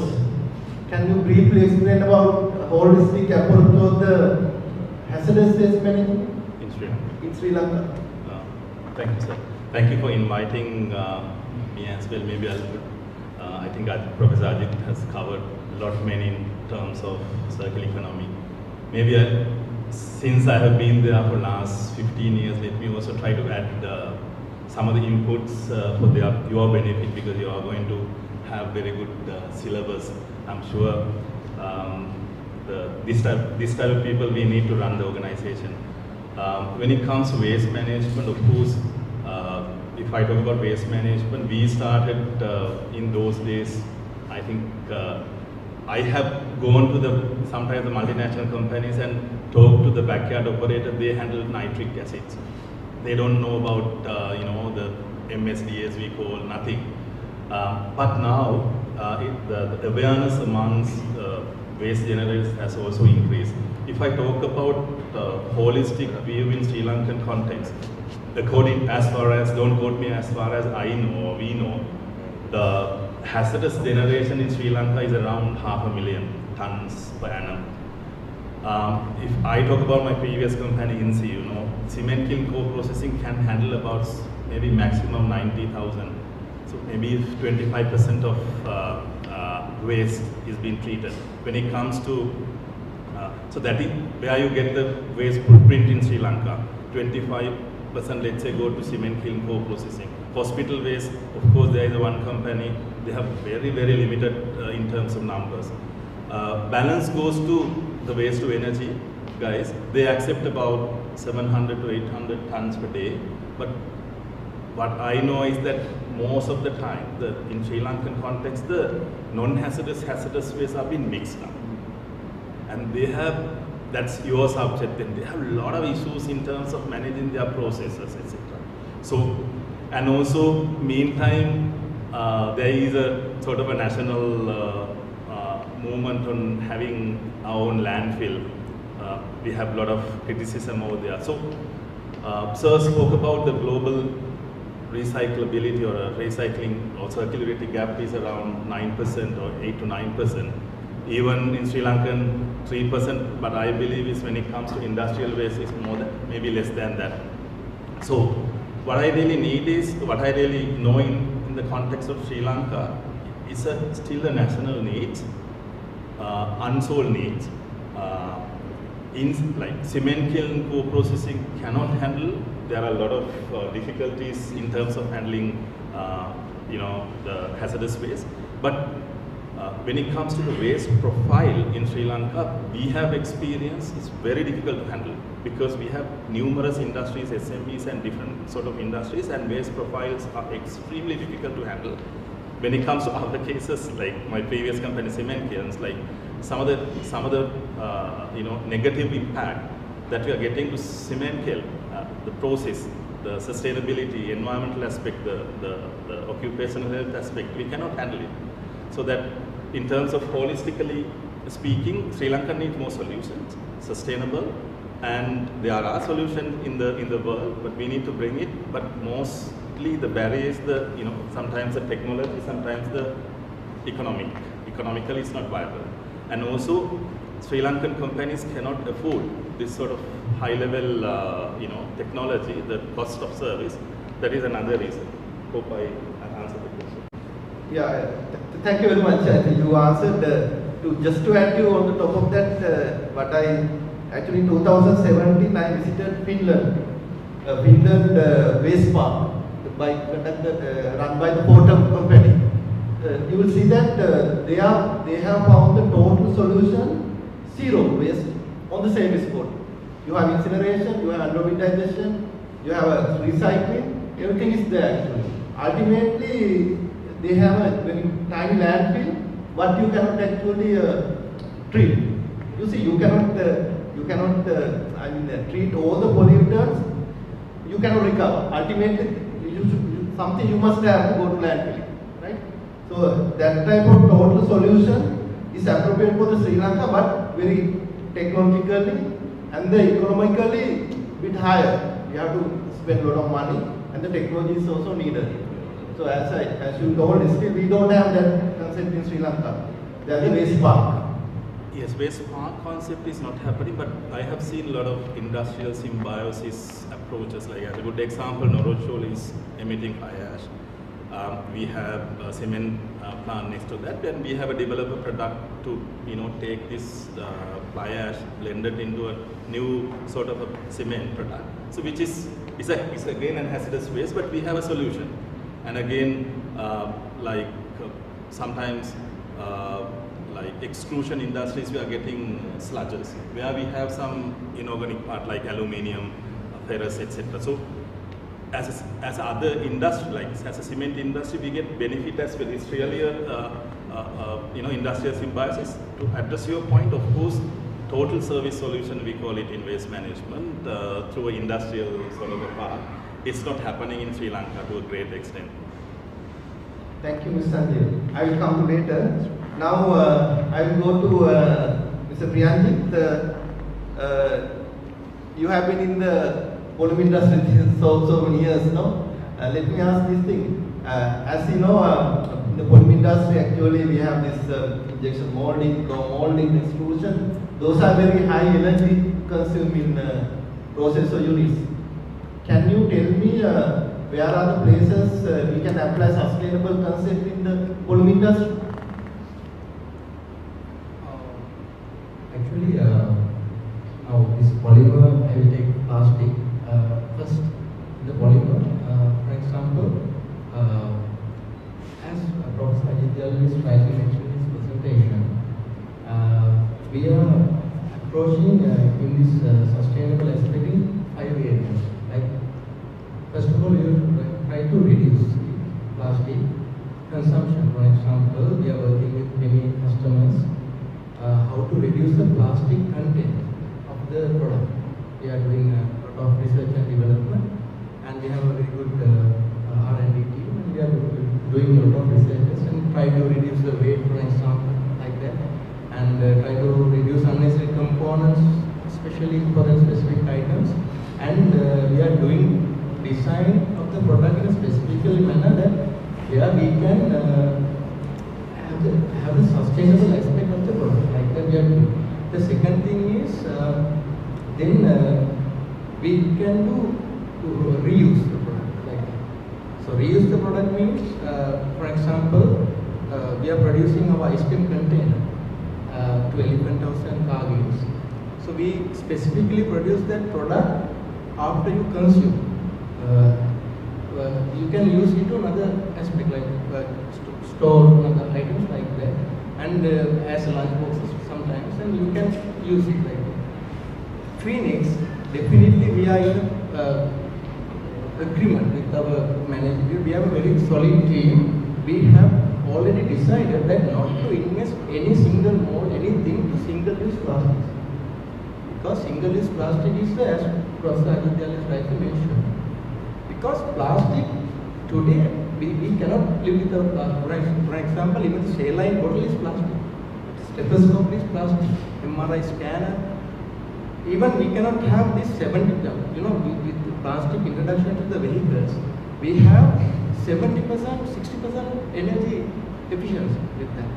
So we can have any flight of aeroplane without plastic. So we need that plastic interference to our day-to-day life. But the thing is, as Professor Aditya rightly mentioned, there is no any mechanism and proper ideology how to use this or handle this post-consumer plastic item. That's the difficulty there. So then Phoenix and our whole team is now these days we are using the third R aspect called recycling. We are doing our mastering and our all R&D activities in that area, where the recycling process is the most key area that we have to work on.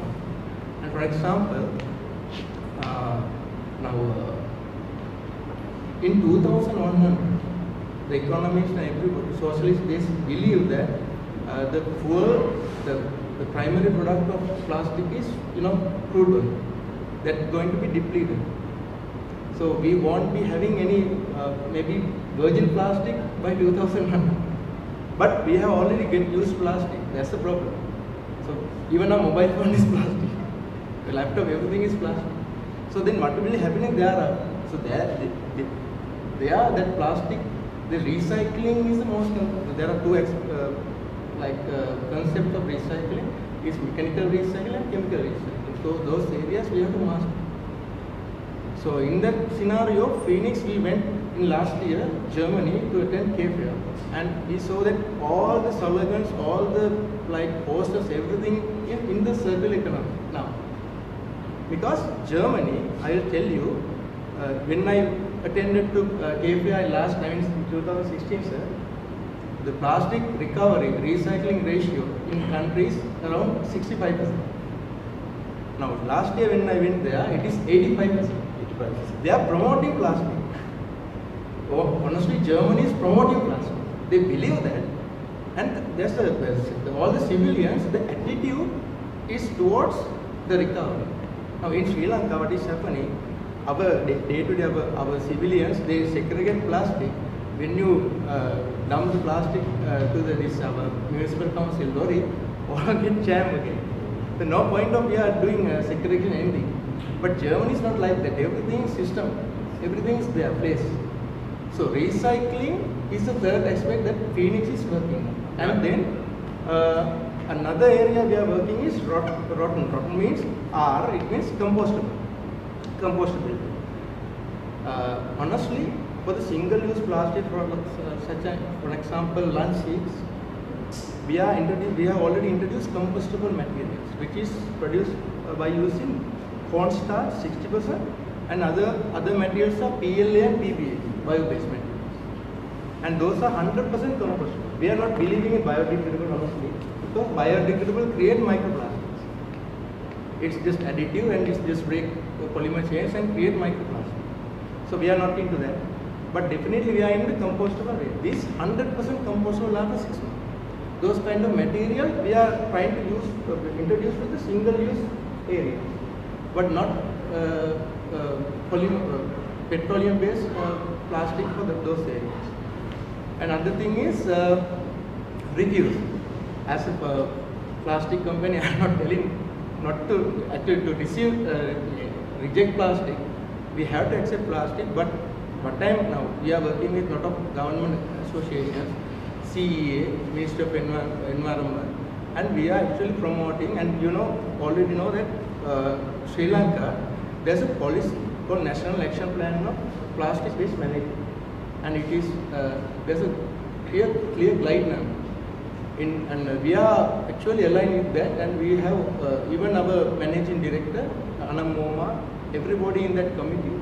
We are 100% drive this Phoenix goals, because being the largest plastic manufacturer in Sri Lanka, we have EPR, extended producer responsibility to reduce these issues being introduced in the plastic item to society. So these 5 R's actually we are working in a sustainable manner, and that's how we are working. Yes, thank you very much for your more elaborative answer. Actually, I only asked about the EPR and then you finally told that. So you are responsible. Thank you. I will come in the next session. Mr. Inaugural, actually he is our product from University of Motor. Now, students, you know that normally in the morning we wake up with the Unilever and go to sleep with the Unilever, right? So that is the brand name in Sri Lanka. Mr. Indika is actually chief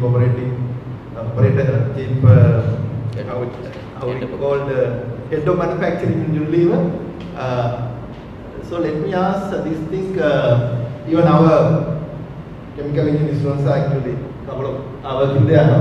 So let me ask, when you come to your manufacturing and supply chain, can you tell us where this sustainability aspects can be applied in the entire manufacturing? For example, you have actually this past consumer goods items like we know that detergent, soaps, and there are so many items they are producing to the market, and you are a global company actually doing the global business in Sri Lanka. Can you tell us where the sustainability can be applied in your total manufacturing and supply chain? Yeah.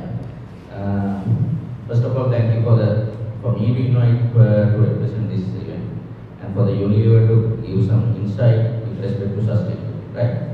So, answering to the question, so let me give brief introduction of the organization and how you work with respect to sustainability, right? So, Unilever is the second largest global FMCG manufacturer. So, we are the second largest. So, basically we operate in 180 countries in the world. So, that means all over the country, right? So, sustainability is, let me explain it this way. In 2010, Unilever has taken initiative to launch a concept called Sustainable Living Plan. So it was our mantra to operate the sustainability, because we identified that the trend is coming towards the sustainability, and it seems we are one of the biggest FMCG in the world. We have an obligation to protect the environment, right? If we are not leading it, nobody will not lead.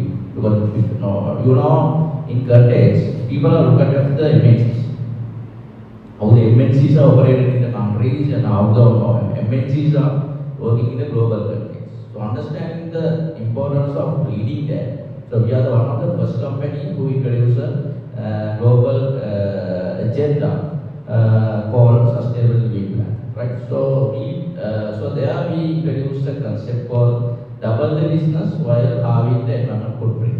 So we double the business for 5 years, and we are reducing the environmental footprint for each and every area.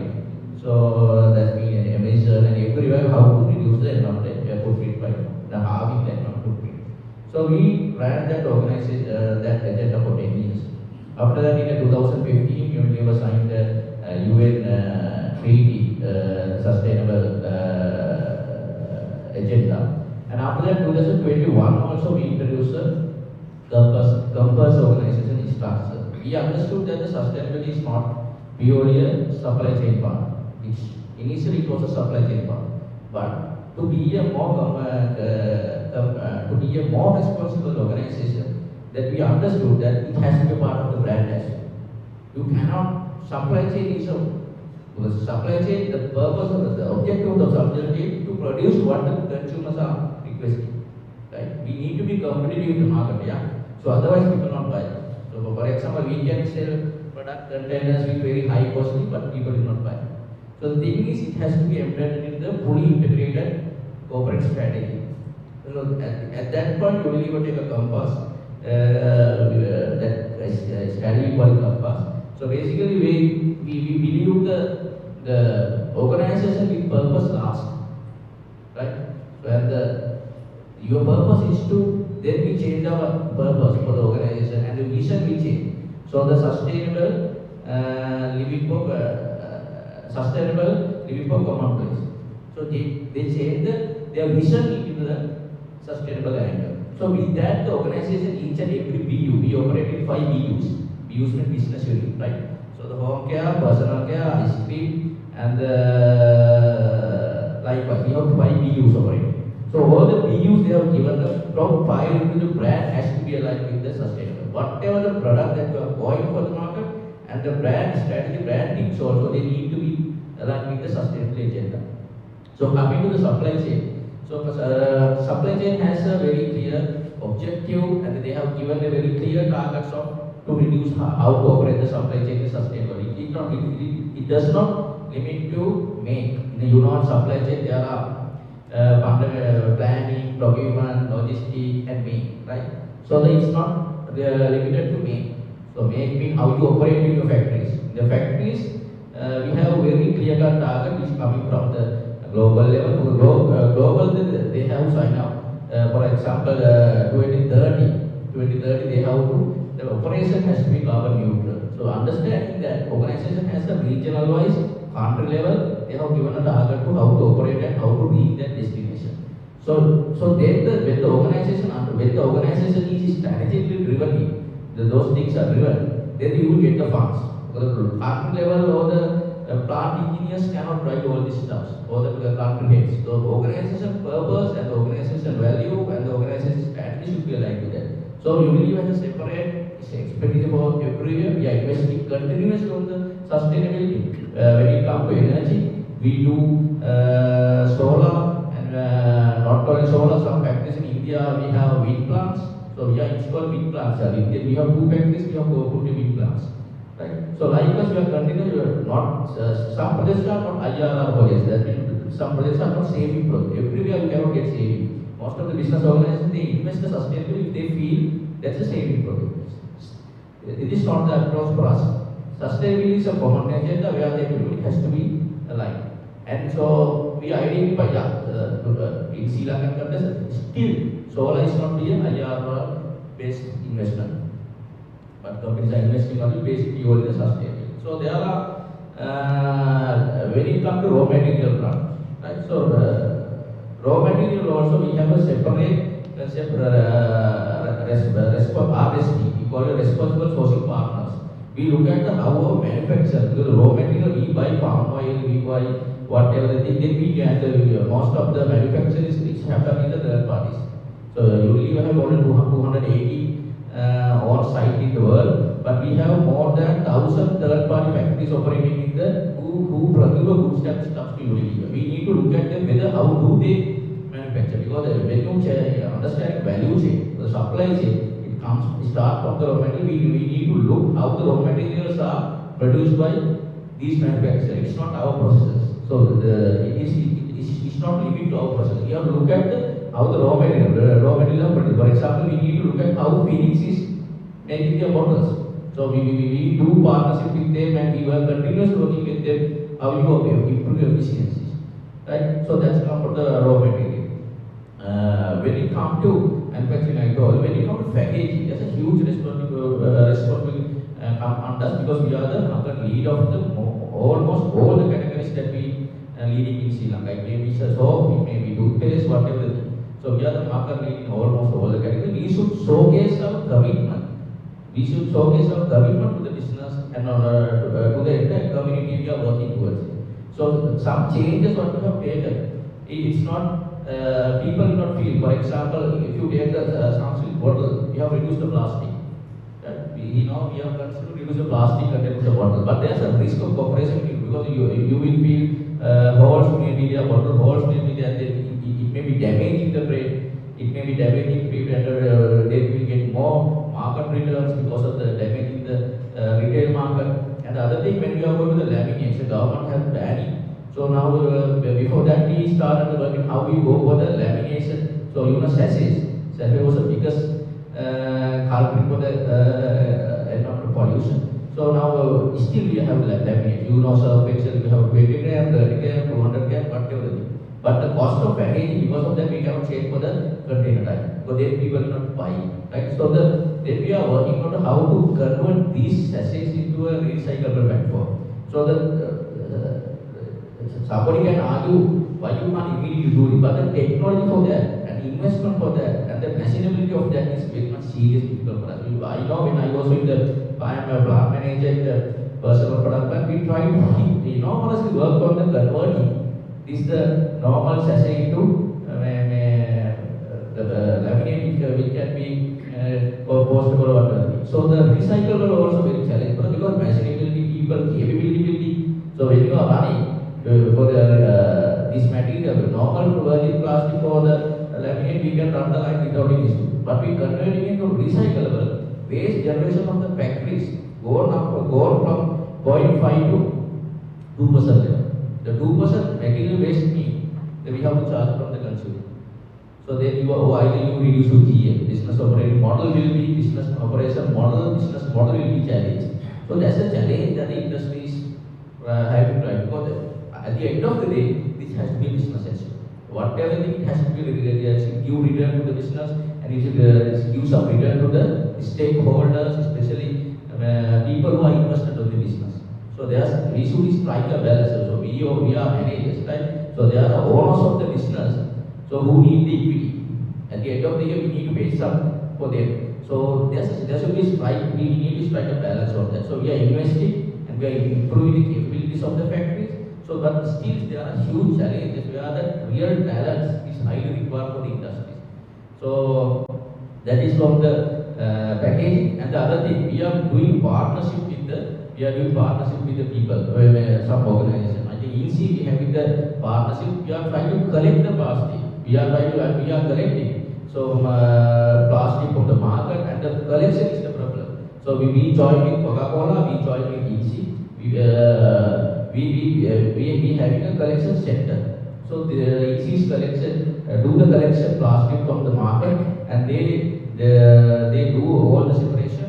And as the market leader, so only few companies are coming forward to that because the pressure group in the consumers and the pressure group is not much visible in the market. People buy whatever thing, they don't concern about how the product is developed and what are the raw material, whatever thing is sustainable, whatever people buy based on the point of price.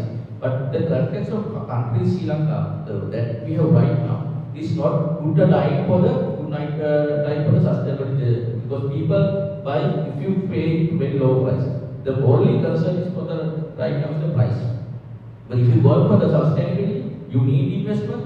So where you need to pay depreciation, they will do cost of manufacturing increases. So there's a huge challenge, but the organizations are working on it, and we are having a partnership with EC and the Phoenix. So we are trying to working on. So there are a huge opportunity, and we need new talents and the new knowledge for the industry. I think this course will be a real platform for that. So as market leaders, we need to drive the sustainability. When we drive sustainability, local companies definitely they have to engage or embark on the journey of the sustainability. So we are continually working on it. Thank you. Thank you, Mr. India. Very extensive and elaborative explanations. I think sustainability is global, it's not the local, right? So you are entitled to follow that global sustainable guidelines even when you come to local renewable plant. Now again, I go back to I want to start the second session to Professor Ajit. Ajit sir, you explained what you want to ask, but I think students, industrial symbiosis is a very important thing when you come to implementation of the circular economy, right? When one industry produces the waste, that will become a raw material for another industry. I think sir supervising 2 PhD students in this area actually now they are completing their PhDs, right? I'm very happy about that. So can you explain in the future Sri Lankan industrial setup how we should think about this industrial symbiosis? I mentioned about the sugar industry, but there are so many examples that we can think of. Initially, probably the planning. I think what you said now, Unilever plans with Phoenix on the front end, and then plans with IMSI on the back end, right? But they all together. Now, success of one industry depends on the success of the industry. They also successful. When you grow, they grow as well, right? So I suppose that is what. Now, if you just think planning three parties in isolation, that won't be a good industrial partnership. Now, this is what exactly we are talking about. Only thing is here in symbiosis. Seriously, we look at bringing industries closer. Let's say we have a timber industry at Morocco. We have 2,000 sawmills, but we have sawdust. What are we doing with the sawdust here? At the moment, the sawdust is being even we pay money and dump it onto the warehouse cover, and either you burn it, and sometimes most of the time you get the environmental protection license from CA. You put up a very crude incinerator. I won't call it an incinerator. You just burn it by the site. So if you have the burning unit, you get the EPL to run the sawmill, right, or the timber mill. Now that is not proper because one third of a tree is actually lost as sawdust because of the poor technology. So that's the story of Morocco, right? Now here you can plan, okay, what to do with the sawdust? What can we do? MDF. There are other things, and then we can you think of sawdust into compost, and then compost can go to mushroom farming. Mushroom farming can be a really seriously economically optional industry, right? So the timber mill, look at the mushroom grower in harmony. I mean, like you have a timber mill, by the side you try to even have a mushroom grower. Maybe sometimes there can be different distillation units that can come in to extract the wood alcohol. Things can go in. You can plan out different industrial plants.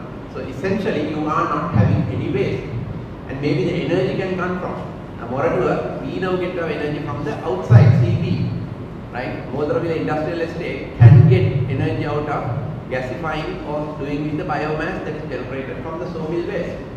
And you can have an energy related recovery operation as well. So without doing that, we waste the sawdust, which has a caloric value. We buy energy from another place. So this is symbiosis, right? The nature symbiosis is sometimes you see the crocodile open the mouth, the dentist is a bird. The croc keeps the mouth open, and then the bird lands on the mouth and then take up, clean the teeth, basically the scavenge food. Now you can have some quick meal by closing your jaw and get the bird in as well, but you don't do that. You don't kill that bird. You go and kill something else, but the bird is the dentist's job. So the nature has so many examples of working together because each one helps. Right? Now that concept is put in the industry. So industry should understand the waste that are coming, put it together. Now that is why we normally say industrial estates to start with. Sri Lanka has the world, this region in the Indian side. The first industrial estate in this side of the Asia happened in Sri Lanka, Ekala Jayala and St. Catherine's Ratmalana. Right? But where are we? Right?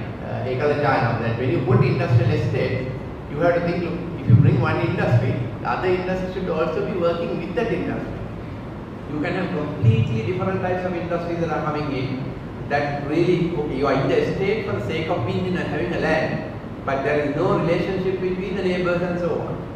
So that is what see when you say Ratmalana, now when you see some of the industries, there are no relationship with the neighbor. You go into an industry, sometimes you ask who the neighbor is. You have no idea what the neighbor is doing. I mean, you know what the factory is producing, but there is no relationship.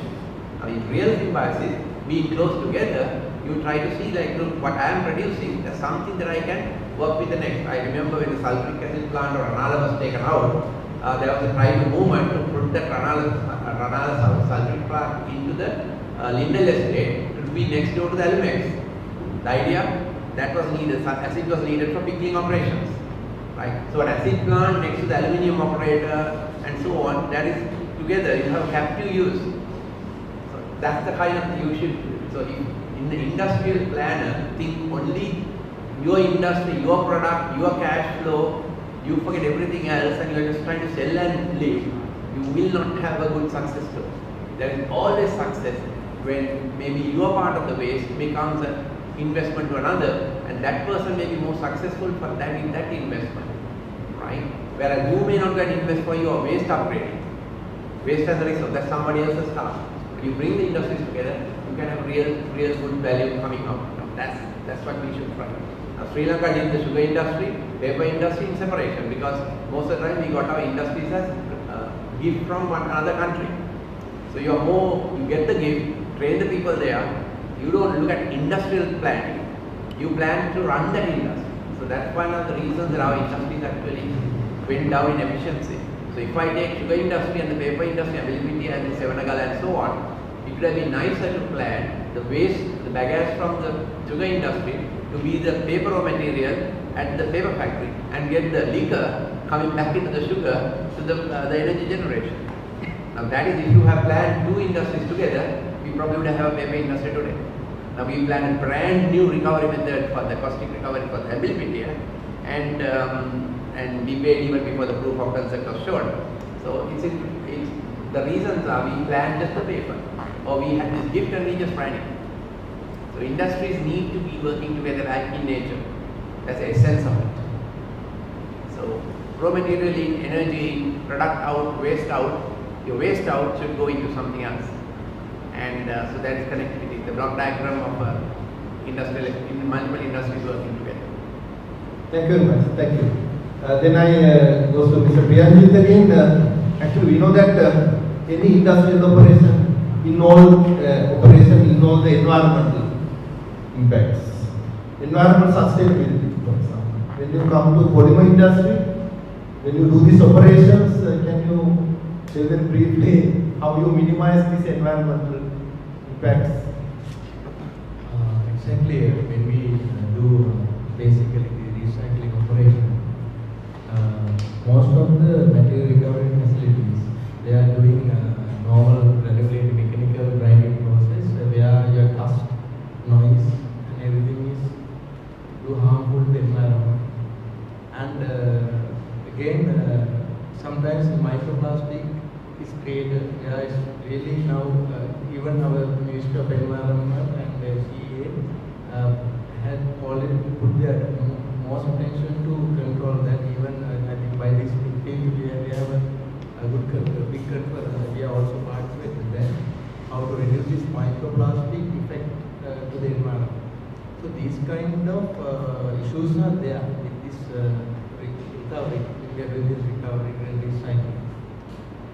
We had seen this issue, I think 1 year back, 2 years back, and now we are deciding already to form a state-of-the-art recycling facility. We have already bought 15-acre land in Padalagama, Mahapandurai, very close to our clinics. Now we are going to do a state-of-the-art recycling plant with the good technology. So purposely we have already visited German Cape to get that technology. And we have to work in few areas. For example, how to collect this plastic. Then second thing is how to do the segregation, the separation. You know, that's where most of the technology is needed to the civilians as well as students and even the children in the schools.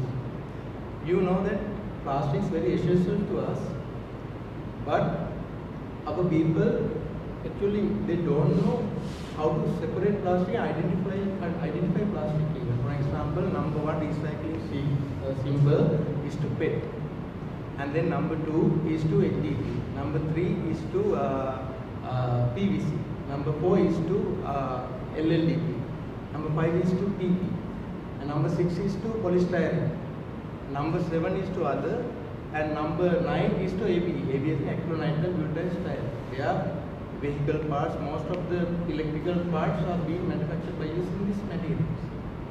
But now, without having this knowledge, for example, nobody knows how to separate the plastic. But is this plastic, we cannot mix.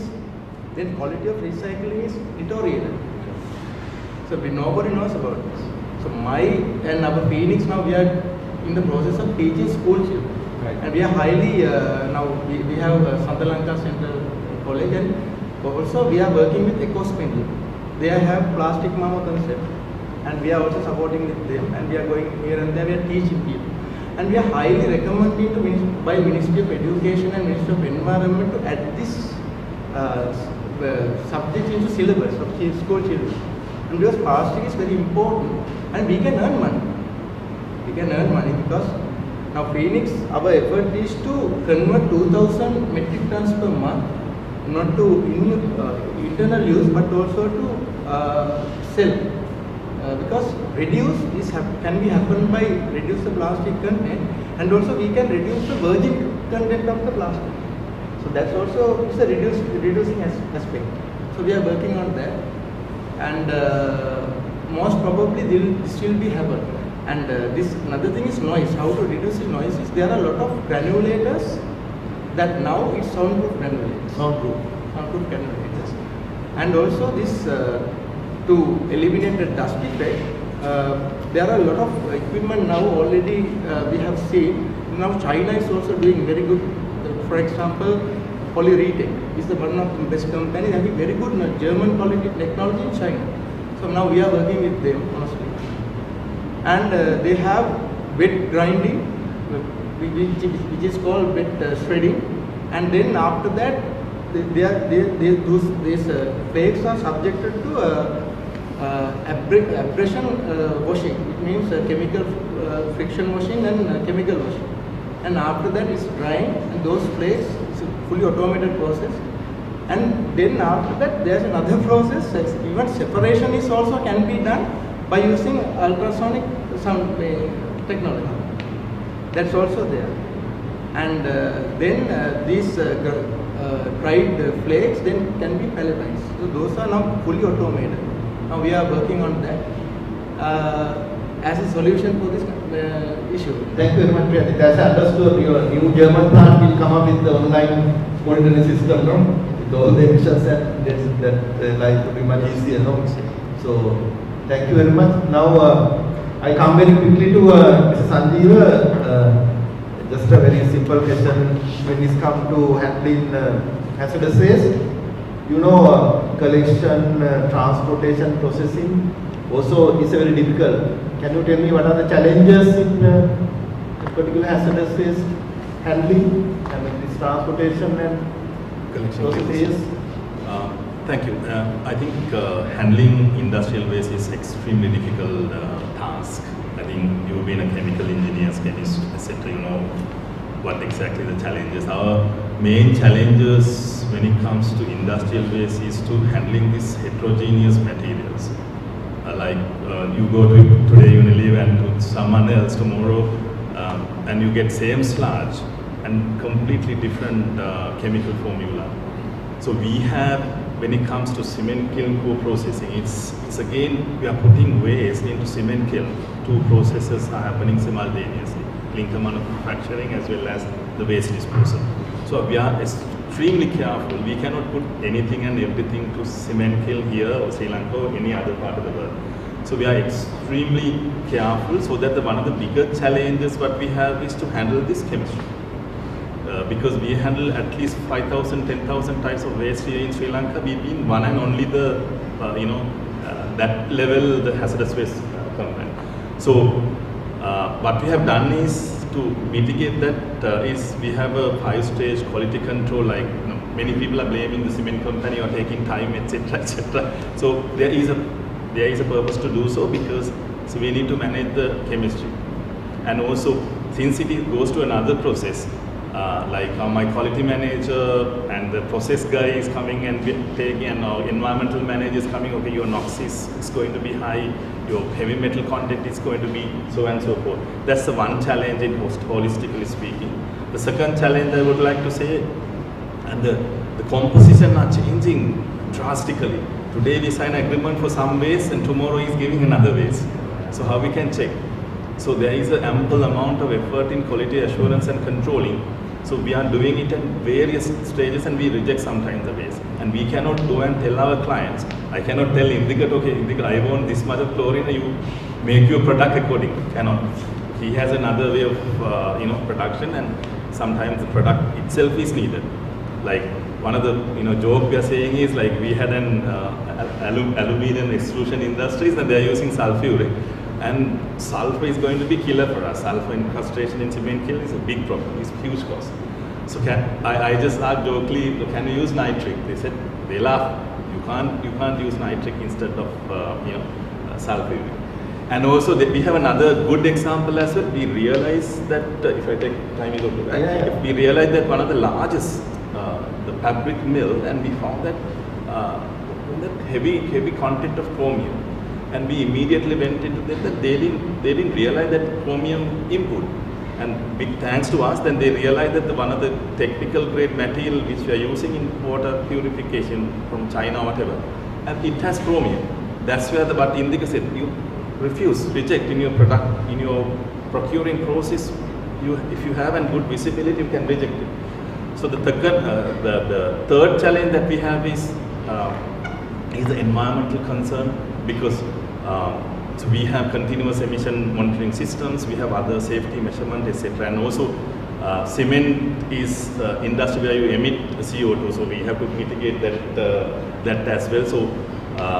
So another challenge is an occupational health and safety, and I think it's your subject as well. Like it's very difficult. Like you need to see all the acute chronic impact in handling waste is a serious concern, and also another biggest problem for us is the waste compatibility. Like if you mix acid and base, your exothermic reaction will burn your facilities like that.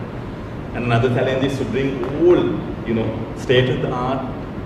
We've been a multinational mercury-based company, multinational, to bring all these state-of-the-art into place, and how much I'm going to charge to my client.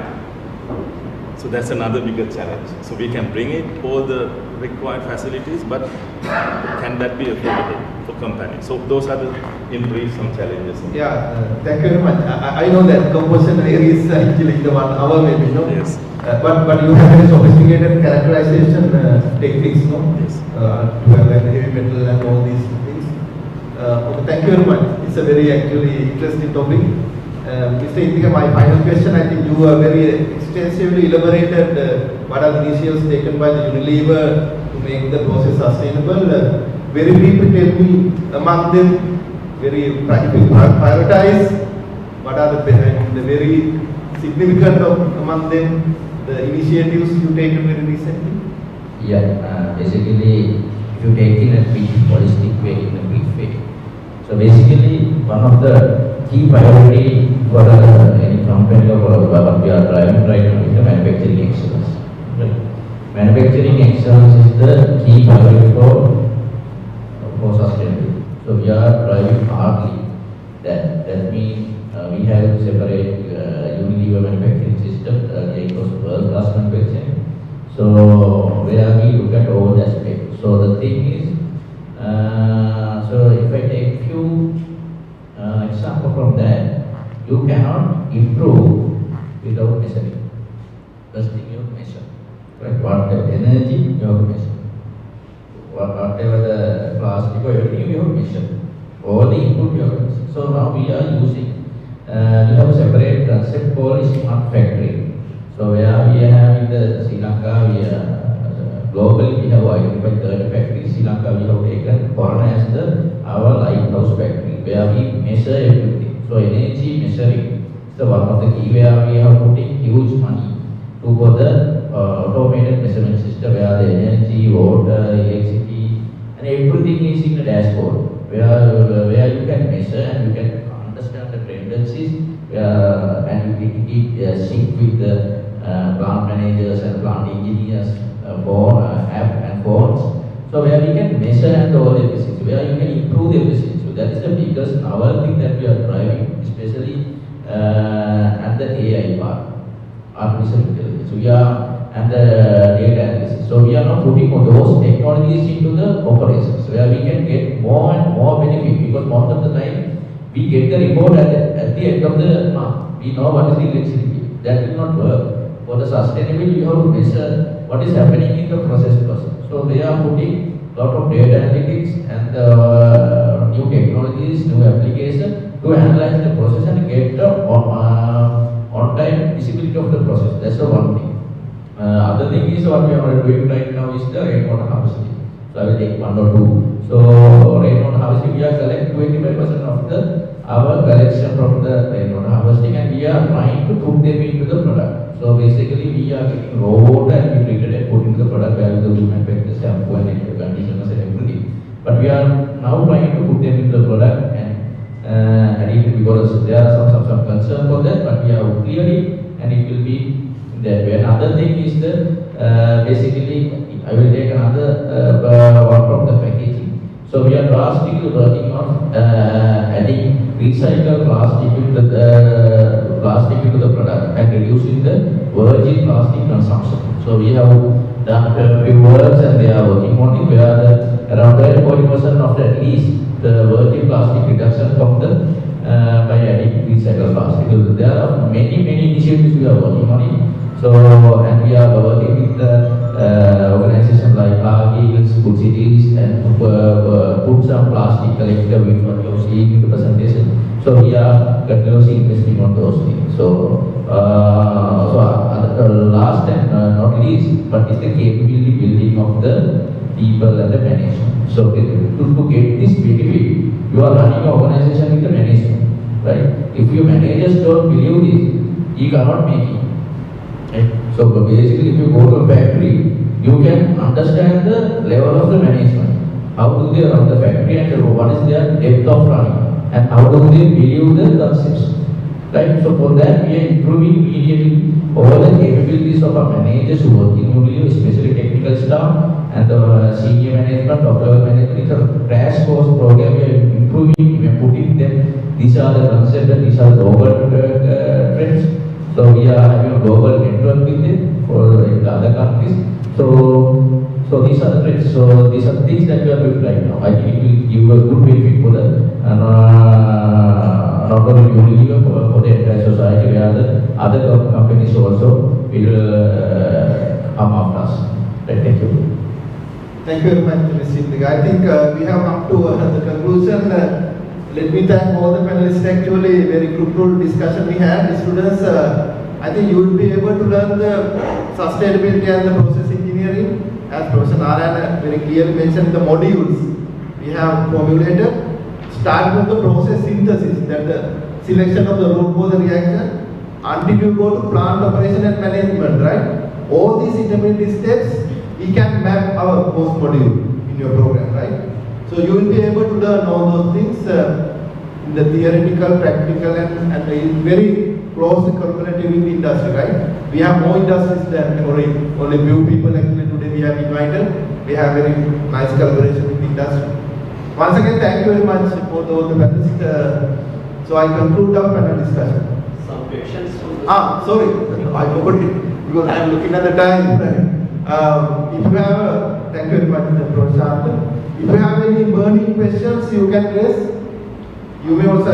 I apologize for that. I was thinking about the time, right? Any questions? I want to ask sound. Please talk. Right? This is your course. Any question, any clarification? Yes, please give me mic. Yes, very good. I have a question regarding recycling.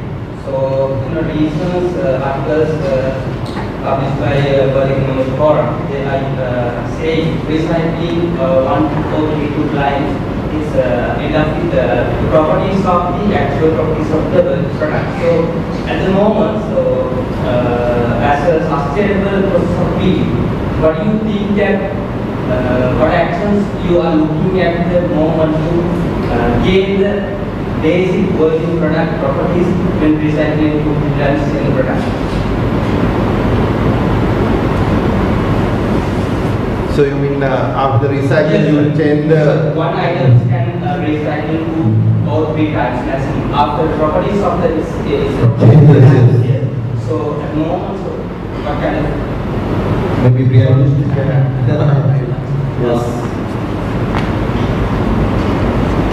That's a very good question. So, and also we are also have already put our attention on that because recycling, when we are doing recycling, not only the number of recycling steps, when the quality of the collected items, for example, it is exposed to the environment so much of time, for example 3 to 5 years direct from sunlight, then already that plastic is not good, it's already deteriorated. That's the major issue that we had. So now we are working with a few companies. They have a lot of ingredients to enhance the recycling properties, and they are modifiers, impact modifiers, enhancers. There are a lot of ingredients we can add them to enhance their properties, but not into 100% virgin extract, honestly I will tell you. But what we are doing is, now we, for example, where the strength and other properties are not paramount important, we can identify a lot of products. For example, beverage, small FMG products, and other products, we can add that materials not into big extent, 100% not like that, but into small percentages, up to 40% like that. And sometimes we mix with the virgin. And there are some items we can 100% add this recycled material where the strength and other parameters are not so important. So we are use 100% add that material to those items, and we use maximum out of recycle like that. So into these two areas we are working on that. But mechanically when we are recycling, the research found it's not deteriorating in so much extent. Just the polymer chains are having only van der Waals process. When you melt it, it is slip over 1 hour, and especially polyethylene, those are not deteriorating to great extent. The amount of number of your recycling cycles, but the most damage is happen when the plastic is exposed to the environment. When we are also the UV degradation is happen, the polymer chain, the polymer length of the chains is breaking into great extent. The strength is having big amount of corrections. In that area, we are working on that. We are a lot of enhancers, modifiers, we are adding like that, and we are improving the recycling. Yeah, adding to that, basically, we have an example on this. Basically, when the recycled plastic or the things are developed by the suppliers, so the manufacturers, the product manufacturer like us, we have a separate responsibility to changing our quality parameters. The thing is, he can manufacture, then it comes to the factories, factory quality indicates this is not acceptable, strength and whatever. So there's a partnership, and both one industry cannot stand alone. So the other industry should support that. He should sell what he has to sell, what he produces. Otherwise, he will not be his agenda or priority for them. So then we are using our quality parameters, internal sourcing quality parameters, what we call it, right? There are FG parameters and there are sourcing quality parameters. When the material or FG is coming into the factories, we have to change. Now we are reviewing all the parameters which is having the receiving ends, right? That has to be changed. I think the challenge is when we are putting it into the, for example, I have a reason, but I will not mention the brand. We change some recyclable laminates. The challenge is when you are putting it in the tray, people are, these sachets are hands. They valley down or they put it in the hands. Then when the trader or the retailer, when he try to tear it, entire thing breaks. So the strength is very much because the usability and how it happened in the trade, that is a very much challenge. The retailer will not, he is not willing to sell it in the putting into the cupboard or something. For example, the sunlight sachet or something, he always try to put it in the something to road or in the bar in his shop. So that's a challenge for us because Because others competitors putting in the road. So market visibility, when the somebody, then marketing concepts also there. So we have a separate ways of displaying product. The people will buy what they see. We cannot keep the product in the underneath of the cupboard and we cannot sell it. When you put it in the because of we are using the recycled material, the Mudalali cannot tear it and the entire thing collapse.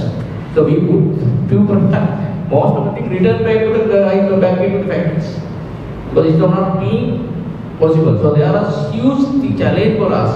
And the most of the industries and the professionals, we have huge challenge for this with respect to what you answer. So how to make it convenient for the consumer, retailer, trader, wholesale. So there's a huge challenge on this. But people will not accept as it is. But he will not take that the recyclable thing, whatever he doesn't want. He wants to put in the bag and he will sell it. That's the challenge for us right now. And you got the point right. So all the thing, there's a one link, which is into the consumer. Just adding one thing I forgot, we have another separate R&D lab, all the recycling. We are testing MFI, we are testing impact strength, we have separate injection molding machine, produce dumbbells, with impact strength and then the elongations, all the properties we are measuring. And another one concept we are using is we are homogenizing. When we are receiving the badges, we are homogenizing. Say for example, then the verse is also there and the fresh one is also there, like that. These kind of methods we are using to enhance. So maybe. Yes, you can. Maybe another part, good question. Maybe in waste management perspective, if you really go into circular economy principles, we have the last part in circular economy is useful application of material. When it comes to that part, recycling and recovery is coming into that. Of course, let them do a lot of recycling. Of course, it has numbers. We call it recyclability. It goes on. Some point of time, your material getting into a different phase, etc. So there is another part of waste management is recovery. Like it could be we call it an RDF, residual derived fuel in cement kiln. And also now the newest concept is this concept called pyrolysis. You burn it, collects oxygen, and you get oil, something like that. But I'm not promoting that. But recyclability, recycling is better than that. But remember that in circular economy principle, recycling is not circular economy driven concept. In circular economy principle, recycling is a latter part. You have 10 R's. You have we call it a smart use and production, refuse, reject, and then we have alternative application like where you have repair, repurpose, something like that. There are another 5 R coming in there. So to answer your good question, but there is a limit for recyclability. In that case, we have to go for another vertical. Thank you. Thank you very much. You also have a question. Please kindly. My question is for you. You told us that you're having online monitoring system for the energy, water, and everything. So, in my point of view is, when it's come to monitoring to the gate to grade, it's kind of difficult, or the traceability for that is difficult because you are having a vast supply chain. So, it will be a very difficult point for you. So, what are the actions and what are the key points that you are doing for the gate to grade traceability?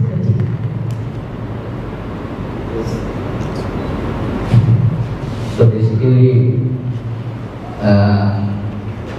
in supply chain point of view, so we country level and global level we measure how much plastic they are distributed. If you ask me the numbers, right now I don't have the numbers, but we know how much plastic we dispose. And all thing when you are buying proper plastic, we know globally what is the level of plastic you buy, and there's a clear-cut reduction plan for that. Right? So at the country level, that is tracked, right? So for example, each brand, which is the consumption. For example, SLDB sunlight powder, this is the consumption, and this is in likewise we are measuring each and country level. There are separate unit and separate team continuously. It is not a one function. It's a cross-functional part where the brand is sitting, supply chain, and from the supply chain, manufacturing, R&D, and the finance. Because finance team also sitting that because finally it has to be viable, right? In the business case, whatever it is a viable one also. So we are sitting together and we are evaluating what will be the total measurement with respect to our generation and what is our collection. So how far we are collected from the market and what is the process and likewise. Especially with respect to the sustainability will not come only to the plastic, it will come only to the energy, how you measure the energy, especially that thing I measure with respect to the energy, where we are using modern analytic tools to measure the energy consumption in the factories to reduce to improve the overall efficiency with that.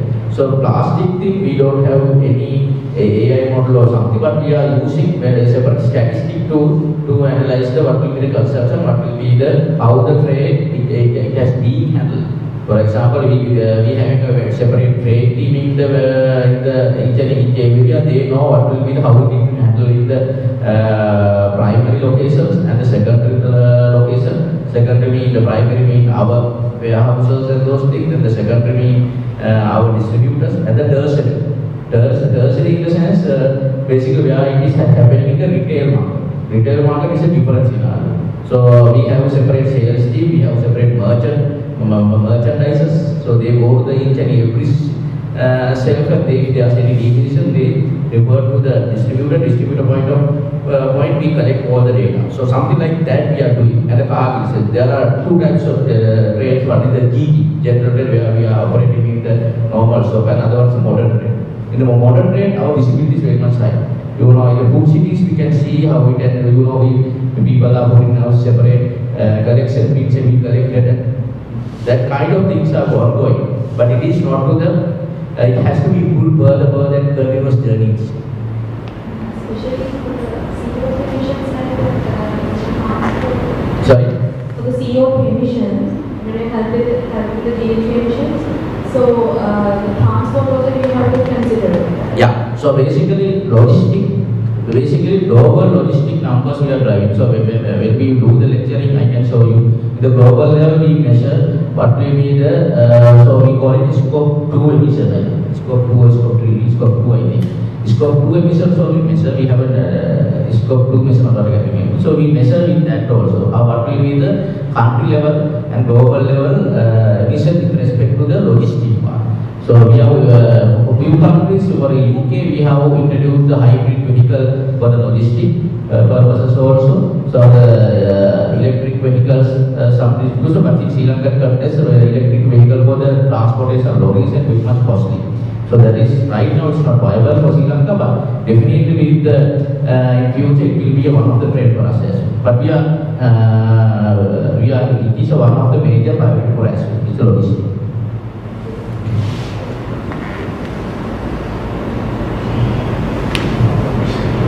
Thank you very much. If you have a question, okay, you have. Please ask. My question is, what is the mentality of our people from all parts of our country towards the sustainable growth? How about the support we receive and awareness about the sustainable development? Like the mentality of our people for the sustainable development. I think Dr. Sajid can. But I have a quick answer actually. For the sustainable procurements, we have a policy in the government to promote in the national level. I think Dr. Sajid can answer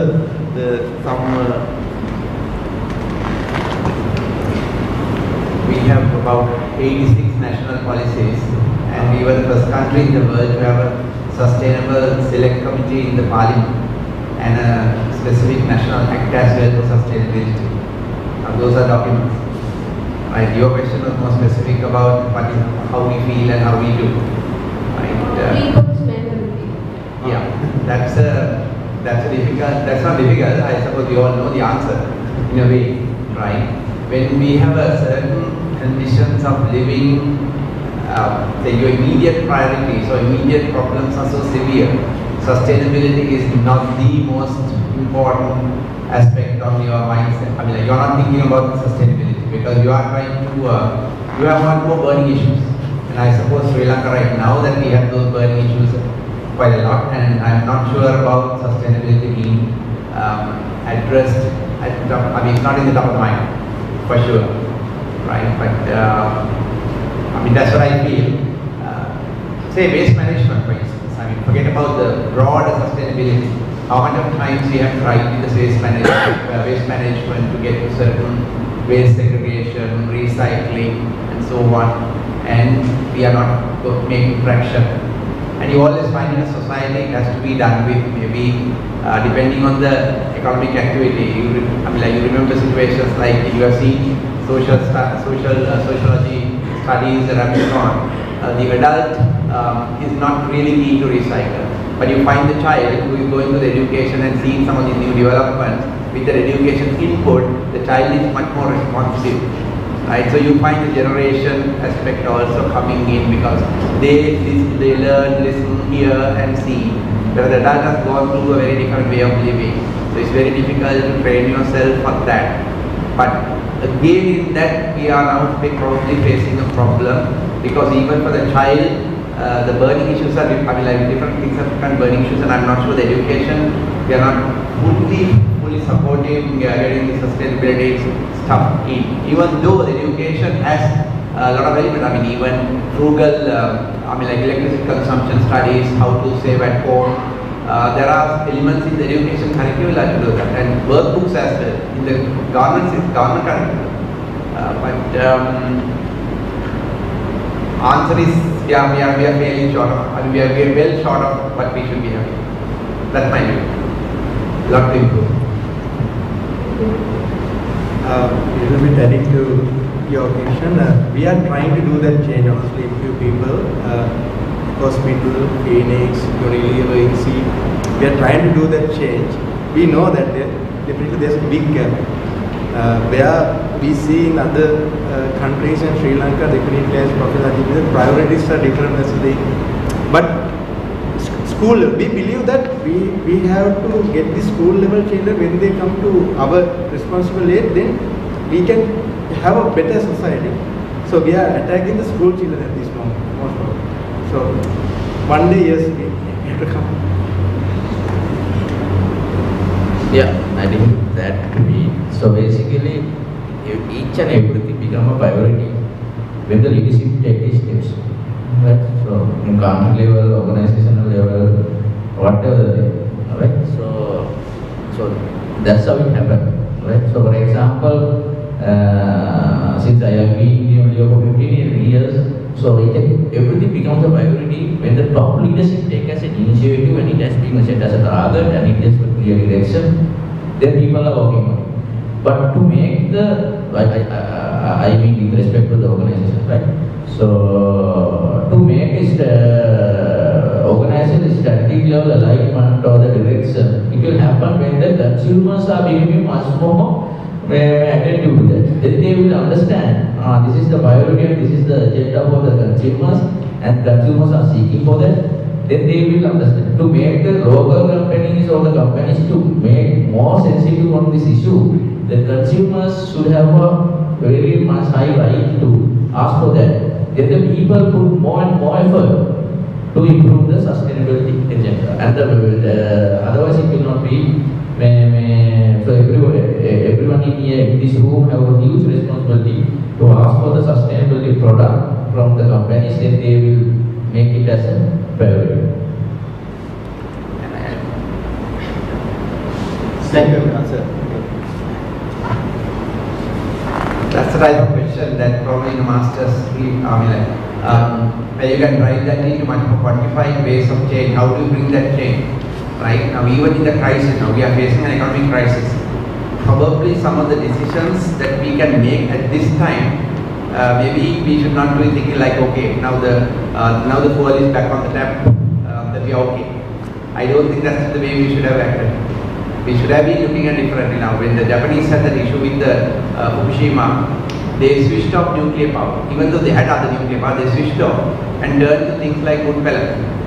They really started a biomass pellet international supply chain mechanism. right? Now Sri Lanka has an opportunity with the biomass. We almost declared fourth plantation crop. So we should have gone for forest, but with a technology addition, not convenience fuel that we should try and we should work on it. But we are going back to the normal.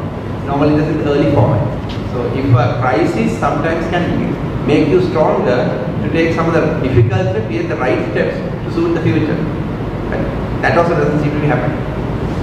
But these are good opportunities to actually make use of, to switch into a different way. Hopefully, but that's the type of thinking that you should be asking, yes, how do we bring those changes, because we have an opportunity. So since reminder of the research or the concrete situation that we have right now, sometimes it will give a good benefit and it will give a inverse effect for the organization also.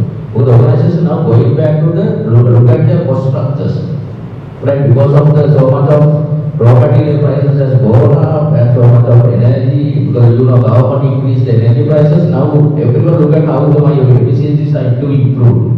So there are a lot of inefficiencies in the organizations, right? They run whatever they want. So since of the now they have to pay for that. Now they are look at and see how my cost structure is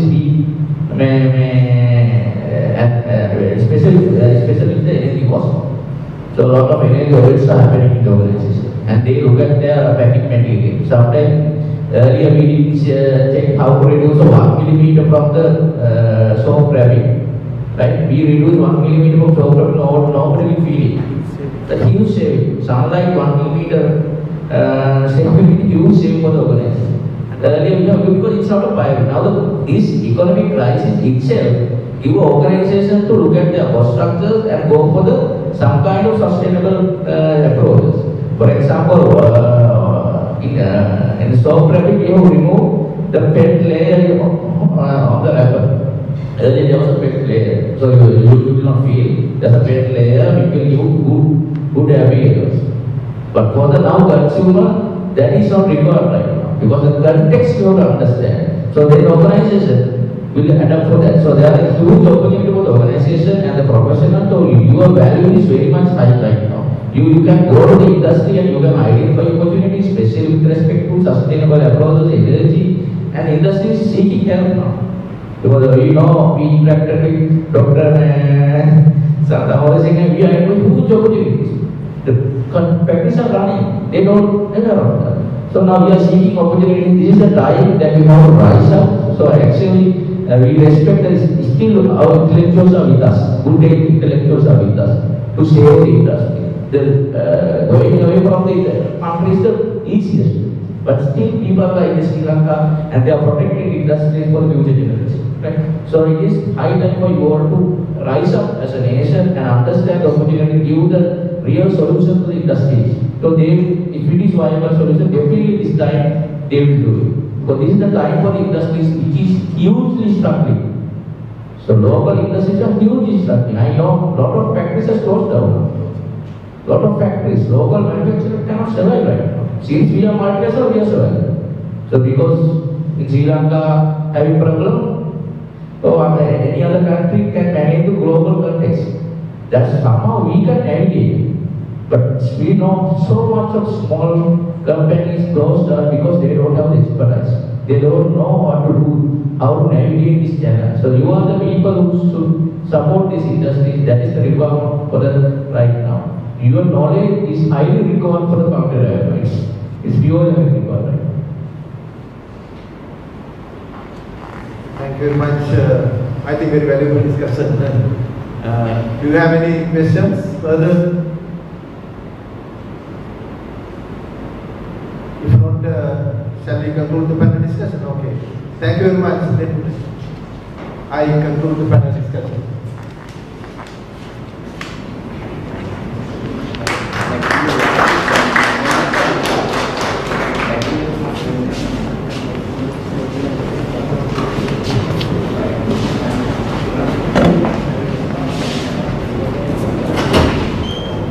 Thank you, sir, for the very interesting panel discussion.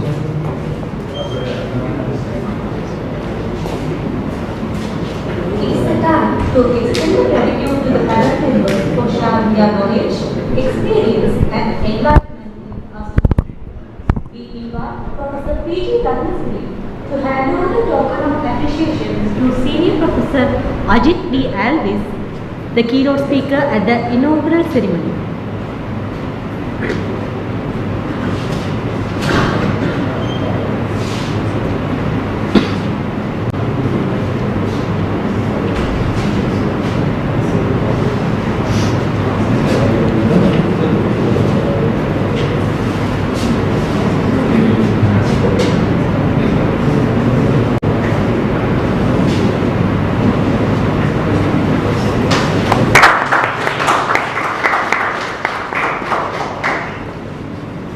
Thank you, sir.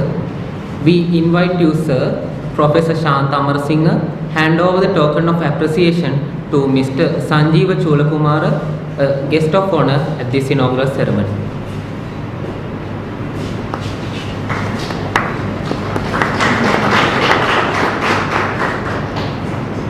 Thank you, sir.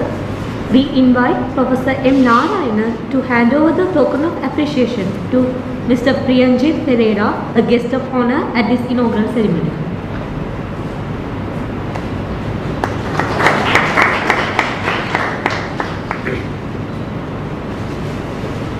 Thank you, sir. We invite Dr. Tushar Subasinghe to hand over the token of appreciation to Mr. Indigo Kumara, a guest of honor at this inaugural ceremony.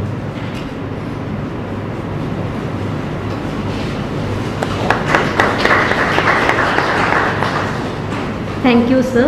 At last, we invite Dr. M. Ratnayakar to hand over the token of appreciation to Professor P.G. Ratnasiri, the moderator of the panel discussion.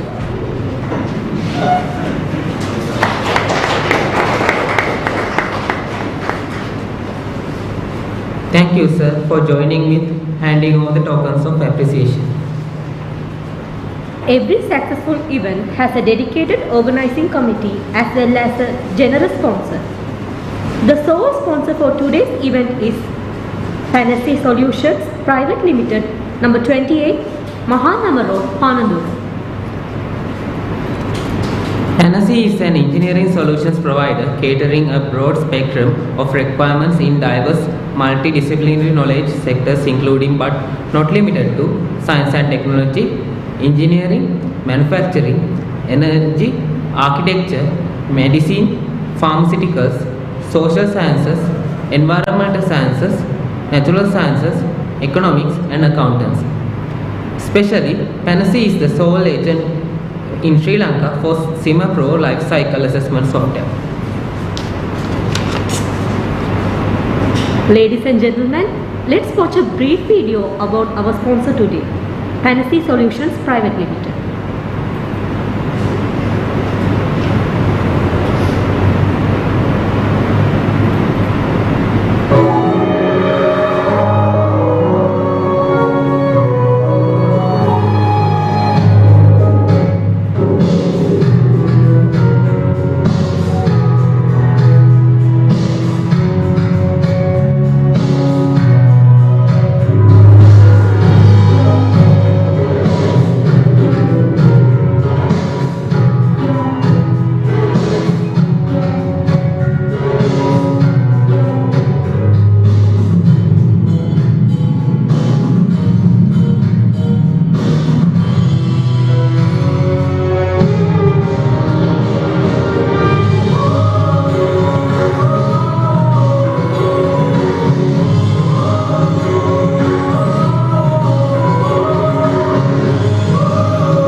you all for your attention. Next we invite Dr. M. Ratnayaka, Course Coordinator, MSc-PG Diploma in Sustainable Process Engineering, to introduce the lecture panel and brief guideline for the commencement of Semester 1 academic activities of the degree program.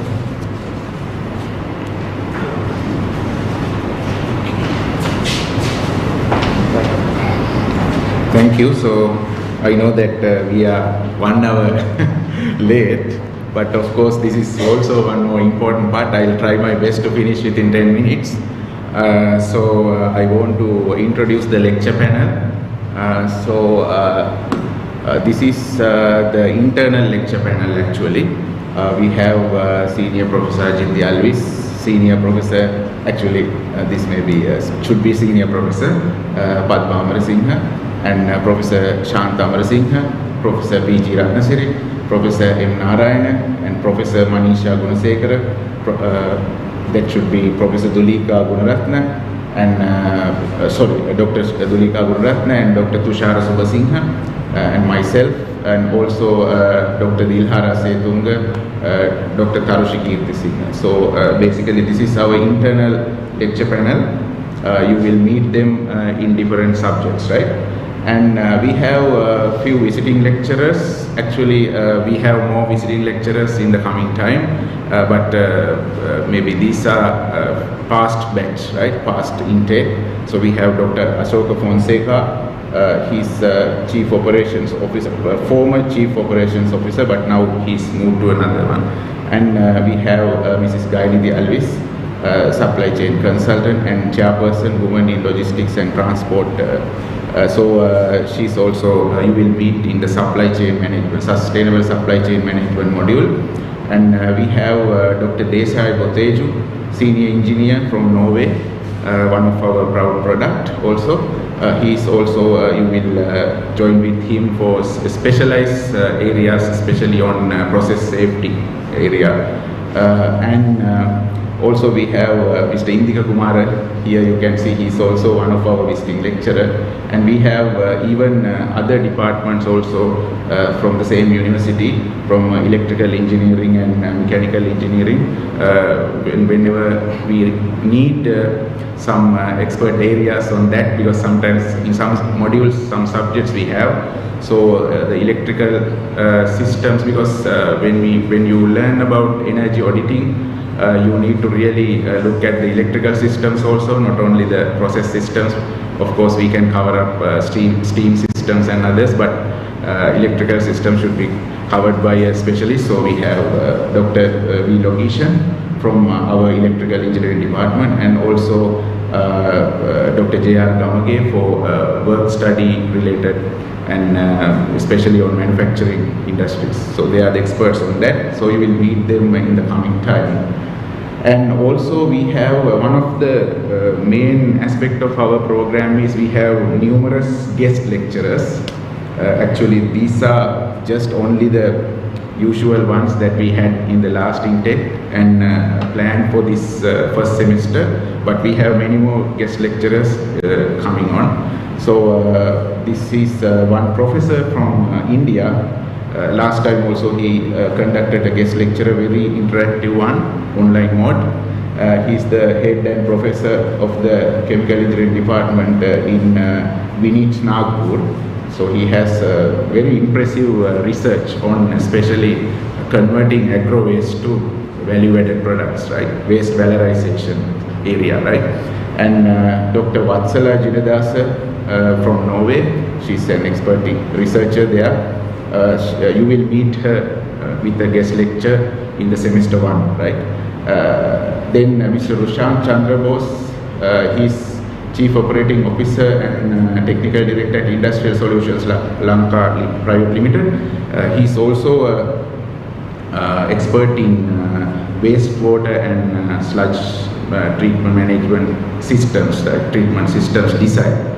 So he has designed and installed several plants in Sri Lanka, so he's an expert in that area. So you will get a separate guest lecture session from him. Then few more guest lecturers, some experts in supply chain area. Dr. Nuwan Vimalana and Mr. Chandana Veerababu. So they are also, you will get one guest lecture session in the coming time. And last time we had Mr. Chanaka Mahatta from Forbes Marshall. He was the one who conducted energy audits, and you saw in the photos in our video discussing with students in different locations. So we measured the steam systems and fixed the data loggers and got the measurements and let the students to analyze that. So hopefully, I hope he's now actually in abroad, but maybe we can join him also, or sometimes a representative from Forbes Marshall for our energy audit work, right? So, and few more other guest lecturers, so in the coming time you will see. So I would like to present this year intake, the plan actually as a we have decided as a policy for your intake. For every semester we will offer you supplementary sessions, because the specific specialty of this program is having supplementary sessions in addition to regular lectures. That is the part that we improve your skills and provide the required practical exposure, right? So we have every semester we will plan one online training program for you that is free of charge. We will not take any fee from you, don't worry. That is one free online training program in every semester. Then guest lecture in every subject, right? It can be foreign or local expert, hopefully a top manager, as I showed several people from the industry, and a practical workshop in every subject covering required software practice or some practical component in that subject, right? So that would be a practical workshop. That means it will be held in physical mode. That is maybe one day, right? One day, one session for every subject. And also every semester we'll have a physical industry visit, right? Last time also we managed it. Last intake we had every semester one industrial visit. So that policy we can have this time also. Then all these industry visits came up with the group-based project work. So you will have to combine into groups, and it's not just going and seeing like a movie watching to the industry, because mostly when I go with undergraduate students, they are doing it like a movie watching, right? They go and watch it and come back and forget everything. But for you, you are graduate students, so you have to work. You have to go there with an ambition, objective to learn, to do something, some analysis or something for some group project. So based on the subject or the way that we take you, it will depend the group project work. So accordingly you have to work. So that is the plan of how we deliver the supplementary sessions. This is the actually the timetable for semester 1, right?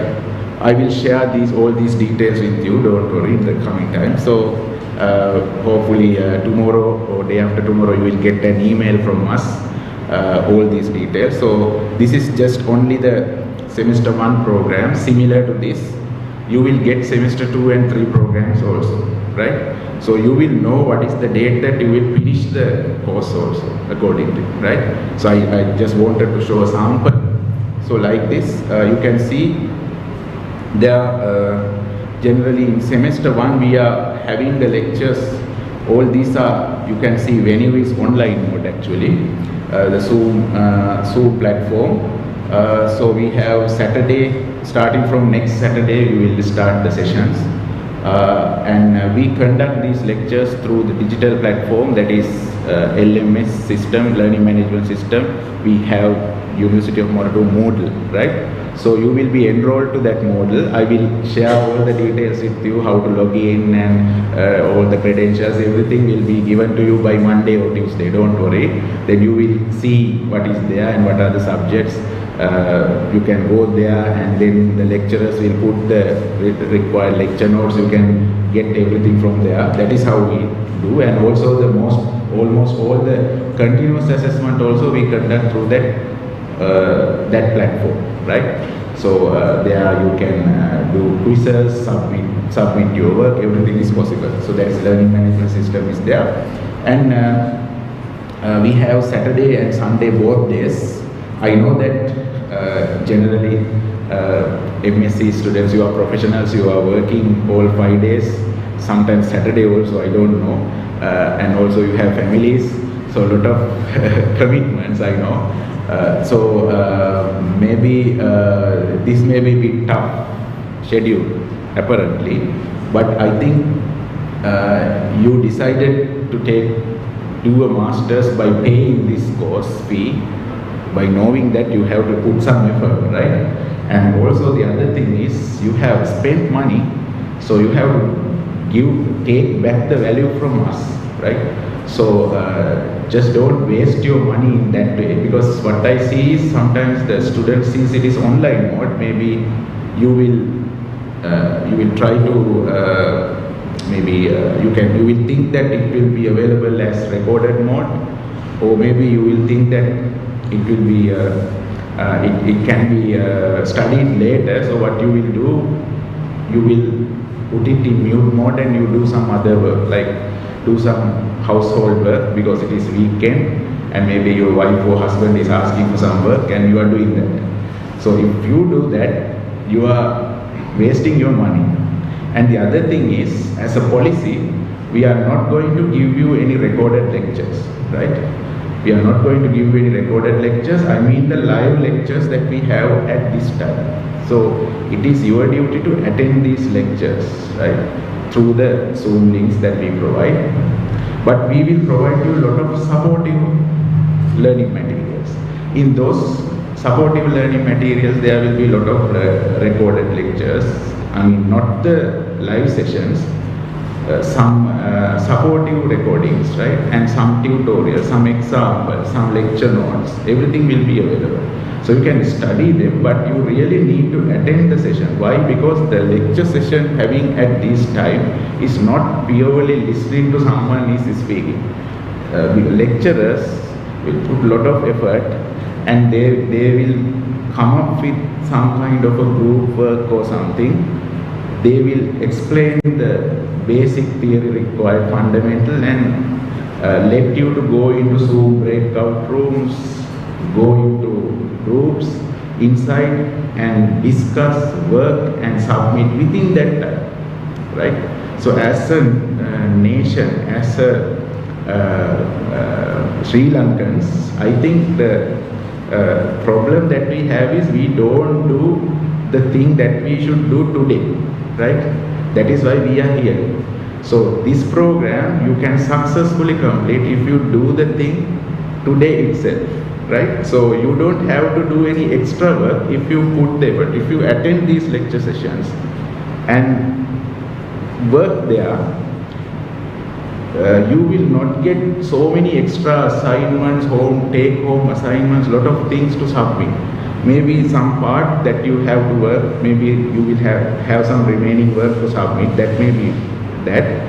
If you are not able to complete those group work and activity based things, right? So that's the thing. Sometime you may have to put, but not in that way. But if you don't attend the Zoom sessions, you will be in trouble, right? You will be in trouble because you will miss the things, and especially the continuous assessment component, right? So without the continuous assessment component, you can't go further. I mean, maybe you will have problems in passing the subject, right? So that I will share all these details with you. So this is very important. I wanted to tell to you because I observed in some of the previous master's students, they had this kind of practice. So please ensure that, I know that sometimes suddenly you may have to miss some lecture, that may be okay, but try your best, because it is your money that you have put. You applied this course with some objective, so try to achieve that objective and try to get the maximum from our lecturers also, right? So like that, you can see the training program for as a example. You can see that is in July 1st and 2nd. We have that in online mode. You can join that training program, and we have the workshop kind of a thing with an industrial visit that is happening for the energy audit in semester 1.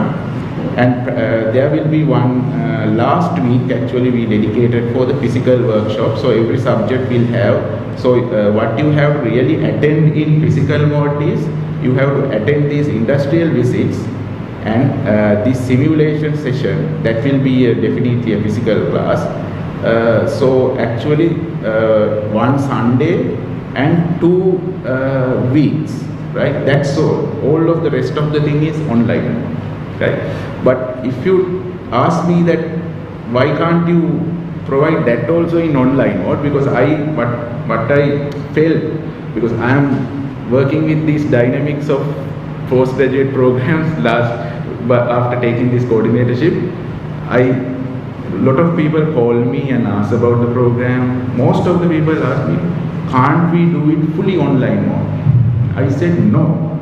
We will not offer you fully online. We will offer you online lectures, but there should be practical component, right? Otherwise, we are doing something, we are just talking something only, right? So you have to practice it. So we will try our best to minimize the practical, physical attendance. Why? Because we know that we are doing a sustainability related course, but you come here every week traveling, you spend petrol, fuel, and spend money on food and everything. So that is also, if we can deliver something in online mode, that is also not sustainable, right? So it is also a waste of resources, right?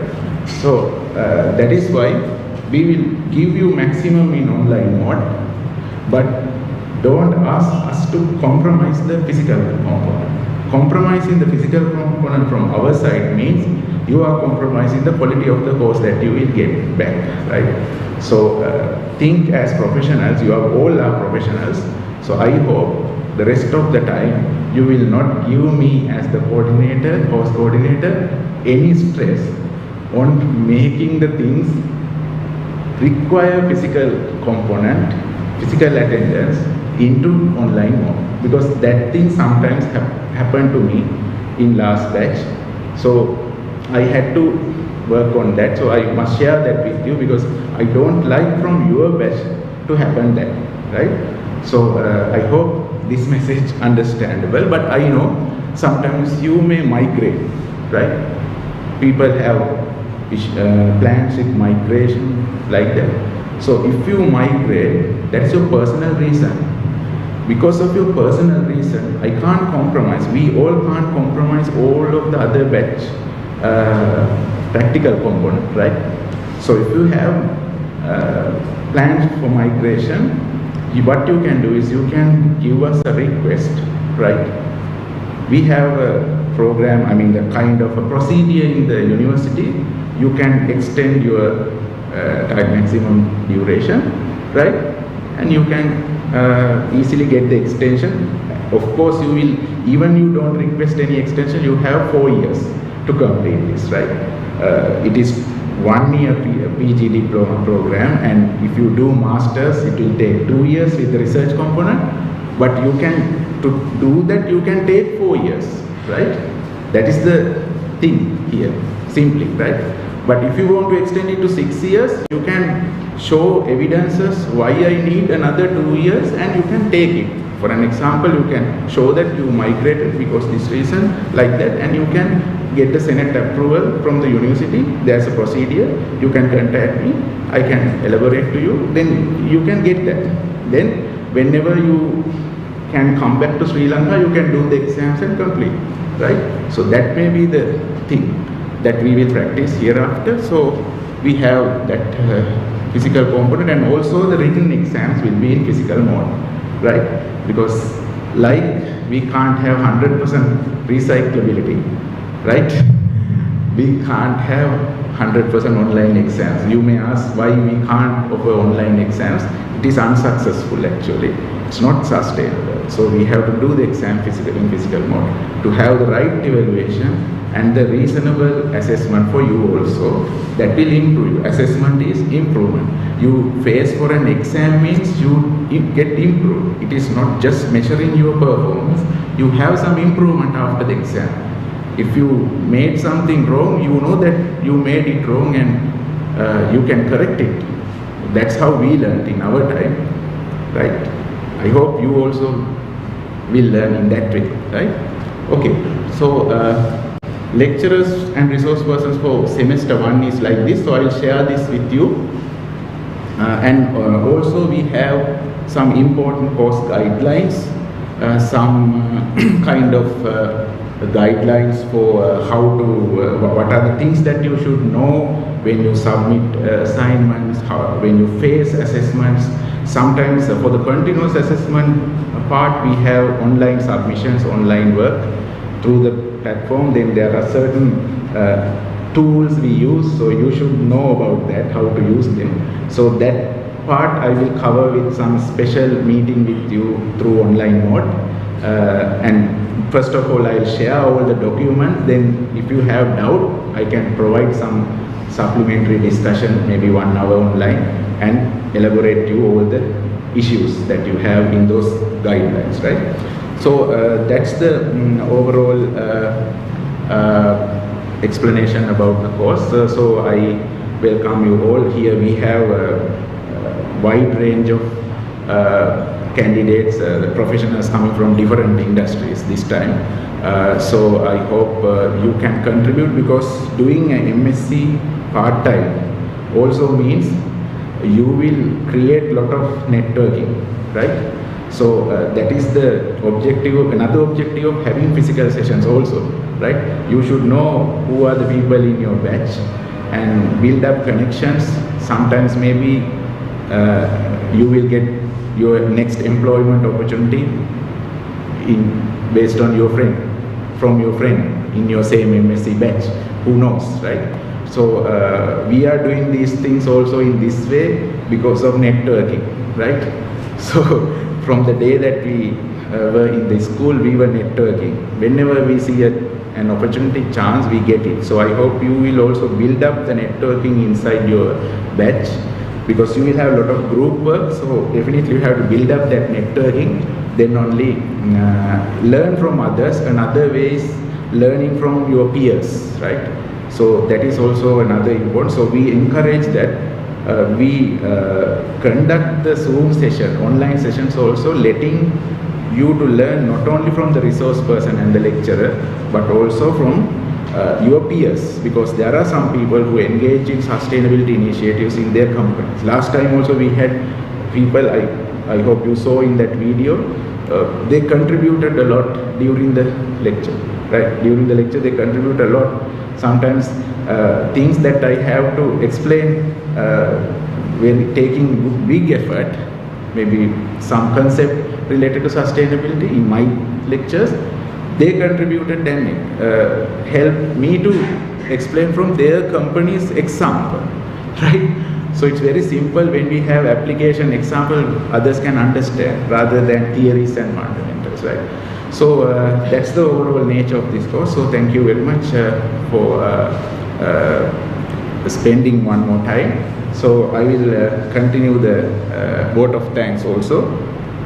So first of all, I must thank Senior Professor Ajit Dialvis for admitting my invitation as the keynote speaker and spending his invaluable time.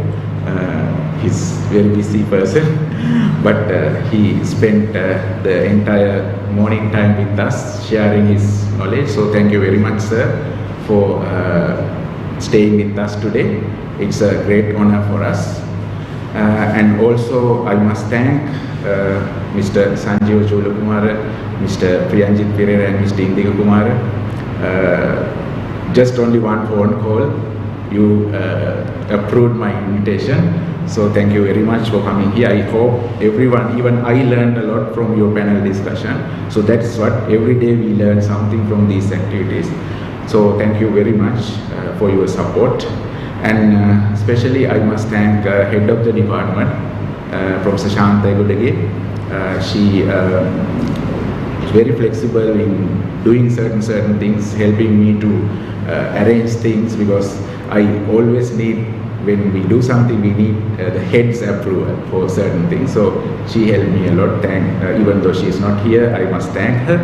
And especially the advisory panel for this MSc program, Professor Shanta Amarasinghe, Professor PG Ratnasiri, and Professor M. Narayan. So they were actually the founding coordinator is Professor Ratnasiri, and then Professor Amarasinghe, and then Professor Narayan. And also I must remember the fourth coordinator of this program is Dr. Dulika Gunaratna. She also helped a lot to improve this program. So thank you, sir, for always helping me, because all these things they were behind me to support me and help me. And also I must thank all the candidates.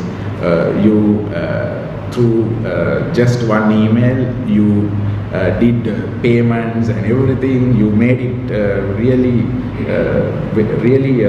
easy this time by registering through the Google form.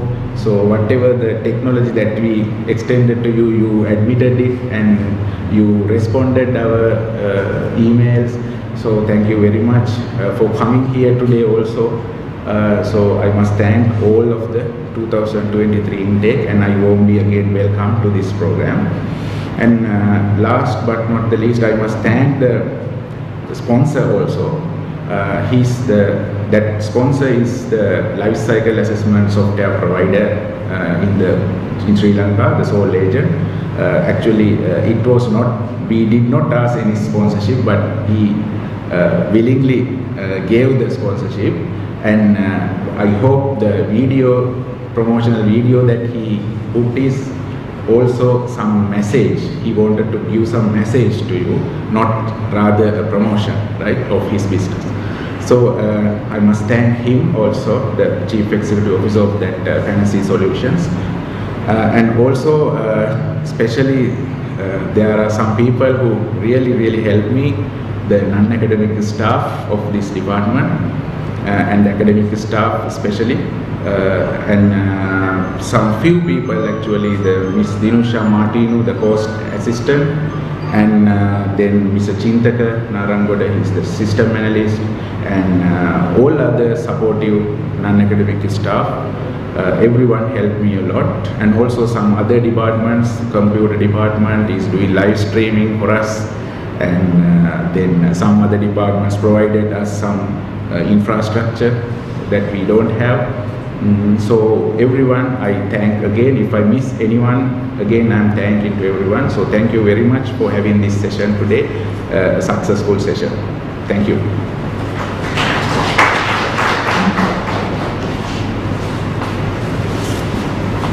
Thank you, sir. It is the end of the inaugural ceremony of the 2023 intake of the MSc-PG Diploma program in Sustainable Process Engineering. Please rise for the national anthem to wind up the session. Thank you.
Thank you very much to all of you. We wish you all a pleasant day and happy weekend.